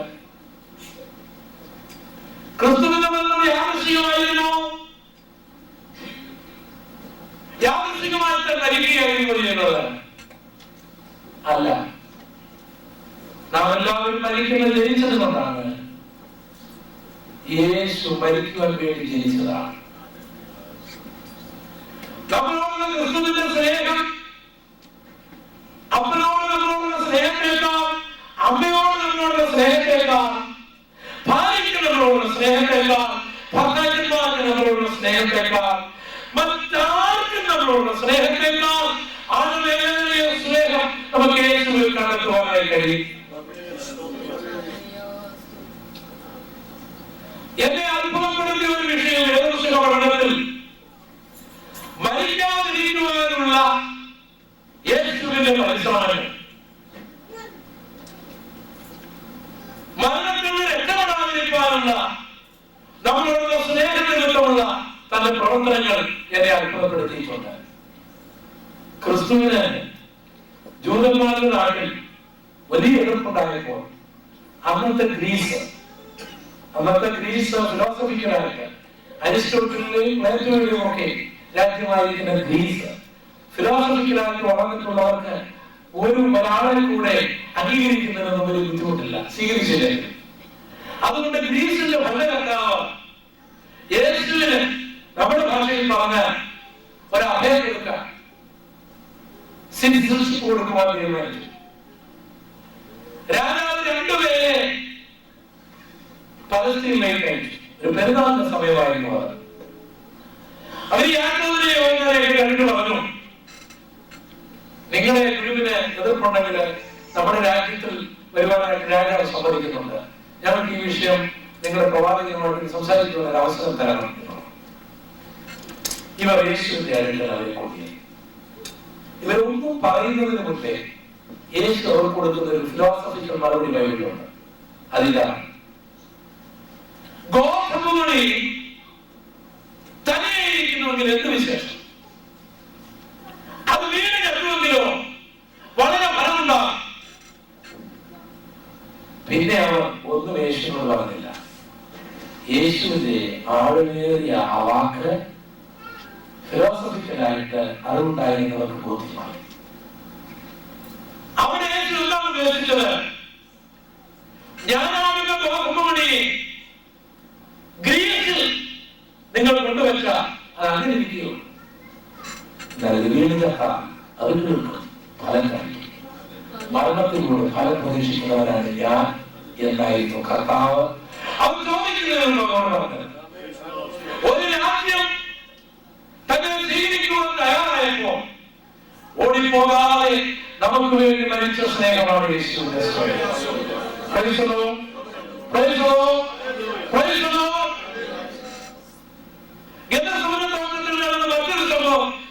രൂപപ്പെടുത്തിയിട്ടുണ്ട്. ശിഷ്യന്മാരുമായി യേശു ഗതസമയത്തോടുന്നതായിരിക്കുന്ന രാത്രിയില് തീവ്യങ്ങളും ബാലകാരികളുമായിട്ട് റോമൻ പടയാളികളും കയ്യപ്പ ഹന്നാവ് തുടങ്ങിയ മഹാരോഗന്മാരുടെ സേവകരുമായ ഒരു വലിയ സമൂഹം വരികയാണ്. വരുമ്പോൾ യേശു ക്രിസ്തു ഓടി രക്ഷപ്പെടുന്നില്ല. യേശു മുൻപോട്ട് വന്നിട്ട് യേശുവിനോട് ചോദിക്കുന്ന ഒരു ചോദ്യമുണ്ട്, നിങ്ങൾ ആരെയാണ് തിരയുന്നത്? അവർ പറഞ്ഞു, ഞങ്ങൾ നസ്രയനായ യേശു. ഉടനെ യേശു അവർ ഉപയോഗിക്കുന്ന ഒരു പ്രത്യേക പദശൈലി എഴുതിയിട്ടുണ്ട്. അവിടെ ഇങ്ങനെയാണ് പറഞ്ഞിരിക്കുന്നത്, ഞാനാകുന്നു, ഞാൻ ആകുന്നു, ഞാനാകുന്നു എന്ന് പറഞ്ഞപ്പോൾ ഈ വന്നവരെല്ലാം അവനെ നിലത്ത് വീഴുന്നു. അവർ വിറയ്ക്കുന്നു. ഒരു നിമിഷം കൂടി അങ്ങനെ എന്ത് സംഭവിച്ചാൽ അവർ വിറച്ചു വരില്ല. ഒരു മണിക്കൂർ കഴിഞ്ഞിട്ട് സംഭവിച്ചാൽ ആ ശക്തി ഭൂമിയെ ഒഴുക്കി കളഞ്ഞ. ഒരു ദിവസം കഴിഞ്ഞിട്ട് സംഭവിച്ച് ഈ സൗരേഖ മുഴുവൻ ഒഴുകി മാറിയാണ്. എന്തായിരുന്നു അവിടെ സംഭവിച്ചത്? ആ പദപ്രയോഗത്തിന്റെ അർത്ഥം എന്താണ്? ഇത് മനസ്സിലാകുന്ന നിലയിൽ പറഞ്ഞെങ്കിൽ മണിക്കൂറുകൾ വിശദീകരിക്കേണ്ടതാണെങ്കിലും നിങ്ങൾ ചിന്തിക്കുന്നവരായതുകൊണ്ട് ഞാൻ ആ വാക്കൊന്ന് അല്പം പറയാം. ഞാനാകുന്നവൻ എന്നുള്ള പദശൈലി ദൈവം മാത്രം ഉപയോഗിക്കുന്നതാണ്. മോശെ ഒരിക്കൽ ദൈവത്തോട് ചോദിച്ചു, ദൈവമേ, നിന്റെ പേര് എന്താ? ഞാൻ ഇസ്രായേലിനോട് എന്ത് പേരാണ് പറയാനുള്ളത്? ഉടനെ ദൈവം പറഞ്ഞു, നീ അവരോട് പറയുക, ഞാനാകുന്നവൻ ഞാനാണ്. യേശു ക്രിസ്തു എന്ന മനുഷ്യത്വത്തിൽ നിന്ന് ഒരു സെക്കൻഡ് നേരത്തേക്ക് റോമൻ പടസൈന്യമേ, നിന്റെ ആയുധമല്ല, മഹാസുരന്മാരെ നിങ്ങളുടെ സേവകരല്ല, എന്നെ അറസ്റ്റ് ചെയ്ത് പറയുവാൻ ഇടയാകരുത്, ഞാൻ ശക്തി ഒന്ന് വെളിപ്പെടുത്തട്ടെ എന്ന് പറഞ്ഞ് ക്രിസ്തു എന്ന മനുഷ്യത്വത്തിൽ നിന്ന് ഒരു സെക്കൻഡ് പുറത്തു വന്ന് ഞാൻ ആകുന്നു എന്ന് പറഞ്ഞപ്പോൾ അവർ മുഴുവൻ എഴുതിയുണ്ടായി. ആ സന്ദർഭത്തിൽ യേശുവിനെ രക്ഷപ്പെടാമായിരുന്നു. എന്നാൽ നമ്മളോടുള്ള സ്നേഹ നിമിത്തം തർക്കിയോട് നിൽക്കുകയുണ്ടായി. ആ യേശുവിന്റെ സ്നേഹത്തിന്റെ ആഴങ്ങൾ നിങ്ങൾ കുറെ കൂടെ മനസ്സിലാക്കണമെന്ന് എനിക്ക് ആഗ്രഹമുണ്ട്. യേശുവിനെ ന്യായം വിധിക്കൊണ്ടിരുന്ന ഞങ്ങൾ രണ്ട് മേഖലകളിൽ ക്രിസ്തു ന്യായം വിധിക്കപ്പെട്ടു. ഒന്ന് മതക്കോടതി സജീവ സംഘമാണ്. സജീവ സംഘത്തിൽ 72 അംഗങ്ങളാണുള്ളത്. മതക്കോടതിക്ക് വധശിക്ഷ നടത്തുവാനുള്ള അധികാരമുണ്ട്. പക്ഷേ ഗവൺമെന്റിന്റെ അപ്രൂവൽ ഉണ്ടായിരിക്കണം എന്നുള്ള ഒരു പ്രത്യേക നിയമം അന്നത്തെ ഗവൺമെന്റ് ഉണ്ടാക്കി. അതുകൊണ്ട് മതക്കോടതി വധശിക്ഷ നടത്തുകയും ഗവൺമെന്റിൽ നിന്ന് അപ്രൂവൽ ഉണ്ടാക്കുകയും ചെയ്യുവാനുള്ള കിടന്ന പരിശ്രമം നടക്കുമ്പോൾ 72 അംഗങ്ങളുള്ള മഹാഗവൺമെന്റ് ചെയർപേഴ്സൺ ആയിരിക്കുന്ന സജീവ സംഘത്തിൽ യേശുവിനെ കൊണ്ട് നിർത്തി. ക്രിസ്തുവിനോടെ ആൾക്കാരുണ്ടായി. ഇവർ കള്ളസാക്ഷികളെ കൊണ്ടുവന്നിട്ടും ക്രിസ്തുവിനെതിരായിട്ട് വധശിക്ഷയാകട്ടെ ഒരു മുടക്കി കേൾക്കുന്ന പോലും കൊടുക്കുവാൻ ഒരു തെളിവില്ലാതെ എല്ലാ ദിവസവും സസ്വത്വം പഠിച്ചാൽ നമുക്ക് മനസ്സിലാകും. പിന്നെ ഇവരെല്ലാം ആകപ്പാടെ അംഗരാണ്. ഒന്നും ഒത്തുവരുന്നില്ല. മതക്കോടതി ക്രിസ്തു നിരപരാധിയാണെന്ന് പരസ്യമായി പ്രഖ്യാപിക്കേണ്ട ഒരു സന്ദർഭം വന്നപ്പോൾ ക്രിസ്തു ചിന്തിച്ചു, ഇവരെന്നെ എഴുതാൻ പാടില്ല, അവരെ ശിക്ഷിക്കേണ്ടതിന് അവർക്ക് ന്യായവും കളവുമല്ലാത്ത ഒരു സത്യം പറയേണ്ടിയിരിക്കും. അതിൽ ഒരു യഹൂദനെ സംബന്ധിച്ചിടത്തോളം ദൈവത്തോട് തത്തുല്യമാക്കുന്നതെല്ലാം ദൈവദൂഷണവും അവർക്ക് വധശിക്ഷ ഉണ്ടാക്കാൻ പര്യാപ്തവുമാണ്. അത് മനസ്സിലാക്കിയ ക്രിസ്തു അവർക്കൊരു പോയിന്റ് ലഭിക്കേണ്ടതിന് ആ കോടതിയിൽ എഴുന്നേറ്റ് പറയുന്ന ഒരു വാക്കുണ്ട്. അതെന്നാണ് പ്രഭാതം എടുക്കുകയാണ്. ദൈവപുത്രൻ പരിശുദ്ധനായ ദൈവത്തിന്റെ ഓരോ ഭാഗത്ത് നിൽക്കുന്നു. ആകാശവേദികളിൽ വരുന്നത് നിങ്ങൾ കാണും. നമ്മൾ വിഷയം വായിച്ചാൽ ആ വിഷയവുമായി ബന്ധമില്ലാത്തൊരു കാര്യമാണ് കർത്താവ് പറയുന്നത്. കാരണം കർത്താവിനെ അവർ വധശിക്ഷ നടപ്പാക്കാൻ ഒരു ചാൻസ് അവർക്ക് ഉണ്ടാക്കി കൊടുക്കുകയായിരുന്നു. ഉടനെയാണ് മതക്കോടതി എഴുതിട്ട് ഇനി നമുക്ക് സാക്ഷ്യം ആവശ്യമില്ല, അവർ ദൈവദൂഷണം പറഞ്ഞിരിക്കുന്നതാണ്. അല്ലയോ മതക്കോടതിയെ, ക്രിസ്തു വേണമെങ്കിൽ ന്യായമായിട്ടൊന്ന് രക്ഷപ്പെടാമായിരുന്നു. പക്ഷെ നിന്നോടുള്ള സ്നേഹനിമിത്തം, നമ്മളുള്ള സ്നേഹനിമിത്തം ക്രിസ്തു മരിക്കുവാൻ ഒരു ചാൻസ് ഉണ്ടാക്കി. ഇനി ഗവൺമെന്റിന്റെ അപ്രൂവലിന് പിലാത്തോസിന്റെ അടുക്കൽ യേശുവിനെ കൊണ്ടുവരുമ്പോൾ അവിടെ നിന്ന് യേശുവിനെ രക്ഷപ്പെടുത്തുവാൻ പിലാത്തോസ് ആഗ്രഹിച്ചു. നിങ്ങൾക്കറിയാമോ, യേശുവിനെ ചമ്മട്ടിക്കൊണ്ട് ഈ ബൈബിളിൽ ഞാൻ ആദ്യം പറഞ്ഞല്ലോ, മത്തായി, മാർക്കോസ്, ലൂക്കോസ്, യോഹന്നാൻ എന്ന ഒരൊറ്റ സൂചനകളെ ബൈബിളുള്ളൂ.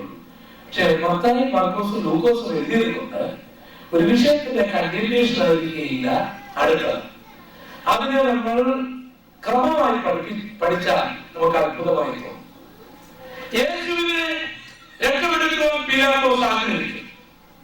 തന്റെ ഭാര്യയുടെ സ്വന്തവും ഭാര്യയുടെ സ്വാധീനം, ജൂതന്മാരോടുള്ള വെറുപ്പും യേശുവിനോടുള്ള ബഹുമാനം, എങ്ങനെയെങ്കിലും യേശുവിനെ രക്ഷിക്കണമെന്ന് ഗവർണർ പിലാത്തോസ് ആഗ്രഹിച്ചു. അതിന് ജൂതന്മാരെ പീഡിപ്പിക്കുവാനായിട്ട് യേശുവിനെ ചമ്മട്ടി കൊണ്ട് അടുപ്പിക്കുവാൻ പിലാത്തോസ് തീരുമാനിച്ചു. ചമ്മട്ടി കൊണ്ട് അടുപ്പിച്ച് ക്രൂശിക്കുവാൻ ഏൽപ്പിച്ചതായിട്ടാണ് നമ്മൾ വായിക്കുന്നത്. അത് രണ്ടും രണ്ട് സംഭവമാണ്. ചമ്മട്ടി കൊണ്ട് അടുപ്പിച്ചതിന്റെ ലക്ഷ്യം ഇതാണ്. നമ്മൾ ചിന്തിക്കുന്ന പോലെയല്ല ക്രിസ്തുവിനെ ചമ്മട്ടി കൊണ്ട് അടുപ്പിച്ചത്. ഫ്ലാറ്റായിട്ട് ക്രിസ്തുവിനെ കിടത്തി കൈയും കാലും വലിച്ചിരുത്തി നടുക്കൊരു 3 അടി പൊക്കത്തില് ഒരു തടി പോലെ എന്തോ വെച്ച് ക്രിസ്തുവിനെ വളച്ച് നടത്തി 40 അടികൾ ക്രിസ്തുവിനെ അടിക്കുകയാണ്. അടിക്കുമ്പോൾ ഈ പുറത്തെ മാംസക്കഷ്ണങ്ങൾ പ്രവാചകൻ പറഞ്ഞതുപോലെ ഒഴിവില്ലാതുപോലെ കീറി മാറിക്കൊണ്ട് 2 പേരാണ് ക്രിസ്തുവിനെ അടിച്ചുകൊണ്ടിരുന്നത്. ഒരുവൻ തലയ്ക്കൽ നിന്നും ഒരുത്തൻ കാൽക്കൽ നിന്നും. വേറൊരു ബേസിന് കുറെ വെള്ളവുമായിട്ട് അവിടെ നിൽക്കുന്നുണ്ടായി. ഈ ചമ്മട്ടി കൊണ്ട് അടിക്കുമ്പോൾ ചൂണ്ടകളും മറ്റും ഈ ശരീരത്തിൽ ആഴ്ച 100 കണക്കിന് ലേഖകൾ ഒരു ചമ്മട്ടിക്കുണ്ട്. ഓരോന്നും വലിച്ചെടുക്കുമ്പോൾ ആ ചമ്മട്ടി മാംസ കഷ്ണങ്ങൾ ഉണ്ടാകും. അപ്പോൾ പാത്രവുമായി നിൽക്കുന്ന വ്യക്തി ആ മാംസം പിടിവലിച്ചിട്ട് കഴുകി മാറ്റും. അപ്പോൾ അടുത്ത അടിക്കും. അതാണ് പറഞ്ഞത്, ഒഴിവില്ലാതുപോലെ പുറകെ. അങ്ങനെ അടിച്ചു കഴിഞ്ഞിട്ട് യേശുവിനെ എഴുന്നേൽപ്പിച്ചു നിർത്തിയപ്പോൾ തലയിൽ ഒരു കുഴപ്പവുമില്ല. കാരണം ഫ്ലാറ്റായിട്ട് കിടത്തി വളച്ചു നിർത്തിക്കൊണ്ട് തലയ്ക്കൊരു കേടും പറ്റില്ല. തലയിൽ അവരൊരു മുൾമുടി വെച്ചു. മുഖത്ത് കുഴപ്പമൊന്നുമില്ല, കവണ്ണാണ് കിടക്കുന്നത്. മുഖത്തെ രോഗങ്ങൾ അവർ പിഴുതു പറ്റി. ഇതിനുശേഷം പിലാത്തോസ് ജനങ്ങളുടെ മുന്നിൽ യേശുവിനെ കൊണ്ടുവന്നു.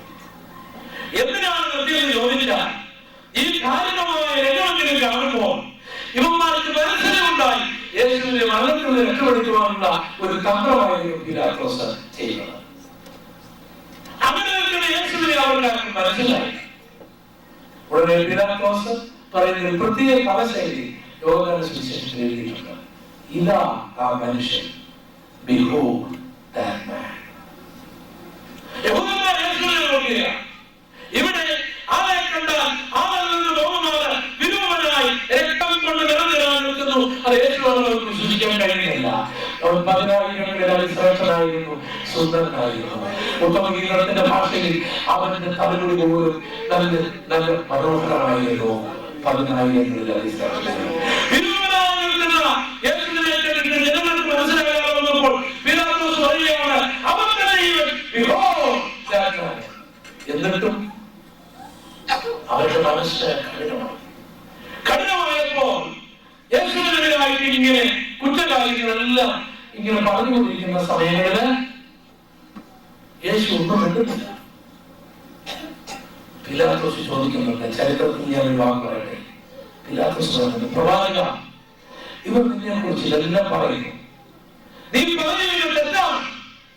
നീ തെറ്റാണെന്ന് പറഞ്ഞാൽ ഞാൻ തെളിവ് ചോദിക്കാം. തെളിവ് ചോദിച്ചാൽ ഇവരുടെ മറുപടി പറയുകയും എനിക്കറിയാം, നിന്നെ എനിക്ക് രക്ഷിക്കുക. ഈ ചരിത്രം മനസ്സിലാക്കാവുന്ന ഒരു ശൈലി യോഹന്നാന്റെ സുവിശേഷത്തിലുണ്ട്. ഞാൻ ആരാണെന്ന് അറിഞ്ഞുകൂടെയോ? നിന്നെ എനിക്ക് വിടുവിക്കുവാനായി. യേശു ആ സന്ദർഭത്തിൽ പറയുന്നതിന് മറുപടി, നീ എങ്ങനെ എന്നെ വിടുവിക്കുമെന്ന് ഞാൻ കരുതുന്നില്ല. അവിടെ യേശു നിശബ്ദനായി നിന്നാൽ നമുക്ക് വേണ്ടി മരിക്കുകയായിരുന്നു.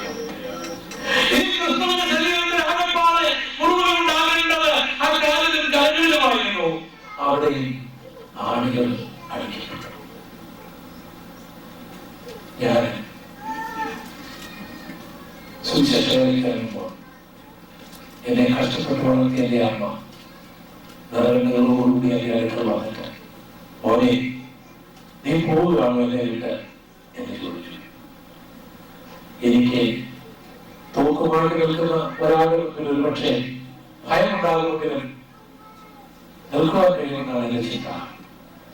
പക്ഷെ സ്നേഹത്തിന്റെ കണ്ണുനീരിന്റെ മുന്നിൽ ഞാൻ ഒരു ശിശുവായി തീരാറുണ്ട്. എന്റെ അമ്മയുടെ കണ്ണിൽ നിന്നും കണ്ണുകൾ ധാരാളമായി അവിടെ ഉണ്ടായിരുന്നു. എന്നെ കഷ്ടപ്പെട്ടാണ് എന്റെ അമ്മയെ വളർത്തിയത്. പക്ഷേ എന്റെ കണ്ണുകൾ ആ ക്രൂശിലേക്ക് പോയി. എന്റെ അമ്മയെക്കാൾ എന്നെ സ്നേഹിച്ച യേശു, എനിക്ക് വേണ്ടി രക്തത്തിൽ യേശു. ഞാൻ എന്റെ അമ്മയോട് പറഞ്ഞ, അമ്മയെ എനിക്ക് യേശുവിനേക്കാൾ ആരെയും സ്നേഹിക്കുവാൻ കഴിയില്ല. അമ്മയെ ഞാൻ സ്നേഹിക്കുന്ന പക്ഷികൾ യേശുവിനേക്കാൾ അധികമായ ആരെയും സ്നേഹിക്കുവാൻ കഴിയില്ല. ഇത് പറഞ്ഞുകൊണ്ട് ഞാൻ വീട്ടിൽ പറഞ്ഞു, ഈ ക്രിസ്തുവിനെ സ്നേഹിക്കുവാൻ നിങ്ങൾ എത്ര തയ്യാറാണ്? എല്ലാവരും കാണുക, എല്ലാവരും കാണുക. Hallelujah, hallelujah, hallelujah. ഗോൽഗോഥായിലെ മലമുകൾ കാലിനും പാവികൾക്ക് വേണ്ടി തലങ്ങൾ നീട്ടി പിടഞ്ഞു വലിച്ച നല്ല കർത്താവിന് വേണ്ടി എന്റെ സഹോദരിമാരെ, എന്റെ സഹോദരന്മാരെ, നിങ്ങൾ എത്ര ഹൃദയം കൊടുക്കും? യേശുവിന്റെ അരികിൽ നിൽക്കുകയാണ്. അവന്റെ ഹൃദയദ്വാരങ്ങൾ മുട്ടുകയാണ്. തന്റെ ഹൃദയത്തിൽ സ്വീകരിച്ചവരെ ചേർക്കുവാനാണ് യേശു വരുവാൻ പോകുന്നത്. എനിക്ക് യേശുവിനെ വേണം. ഞാൻ യേശുവിനായി എന്നെ തന്നെ സമർപ്പിക്കുവാൻ ആഗ്രഹിക്കുകയാണ്. യേശുവേ, എന്റെ ഹൃദയത്തിലേക്ക് വരണമെന്ന് നിങ്ങൾ എത്ര പറയും. അവർക്ക് പിടിക്കട്ടെ, അവന്റെ പ്രവർത്തിക്കാൻ പോവുകയാണ്. അക്കരങ്ങളെ അനുഗ്രഹിക്കട്ടെ, അക്കരങ്ങളെ അനുഗ്രഹിക്കട്ടെ. ഉയർത്തിപ്പിടിക്കാം, അക്കരങ്ങളെ അനുഗ്രഹിക്കട്ടെ, അക്കരങ്ങളെ അനുഗ്രഹിക്കട്ടെ. ആ സഹോദരിയെ അനുഗ്രഹിക്കട്ടെ, ആ മാതാവിനെ അനുഗ്രഹിക്കട്ടെ, ആ സഹോദരന്മാരെ അനുഗ്രഹിക്കട്ടെ. നിങ്ങൾ എല്ലാവരെയും ദൈവമായ കർത്താവ് അനുഗ്രഹിക്കുമാറാകട്ടെ.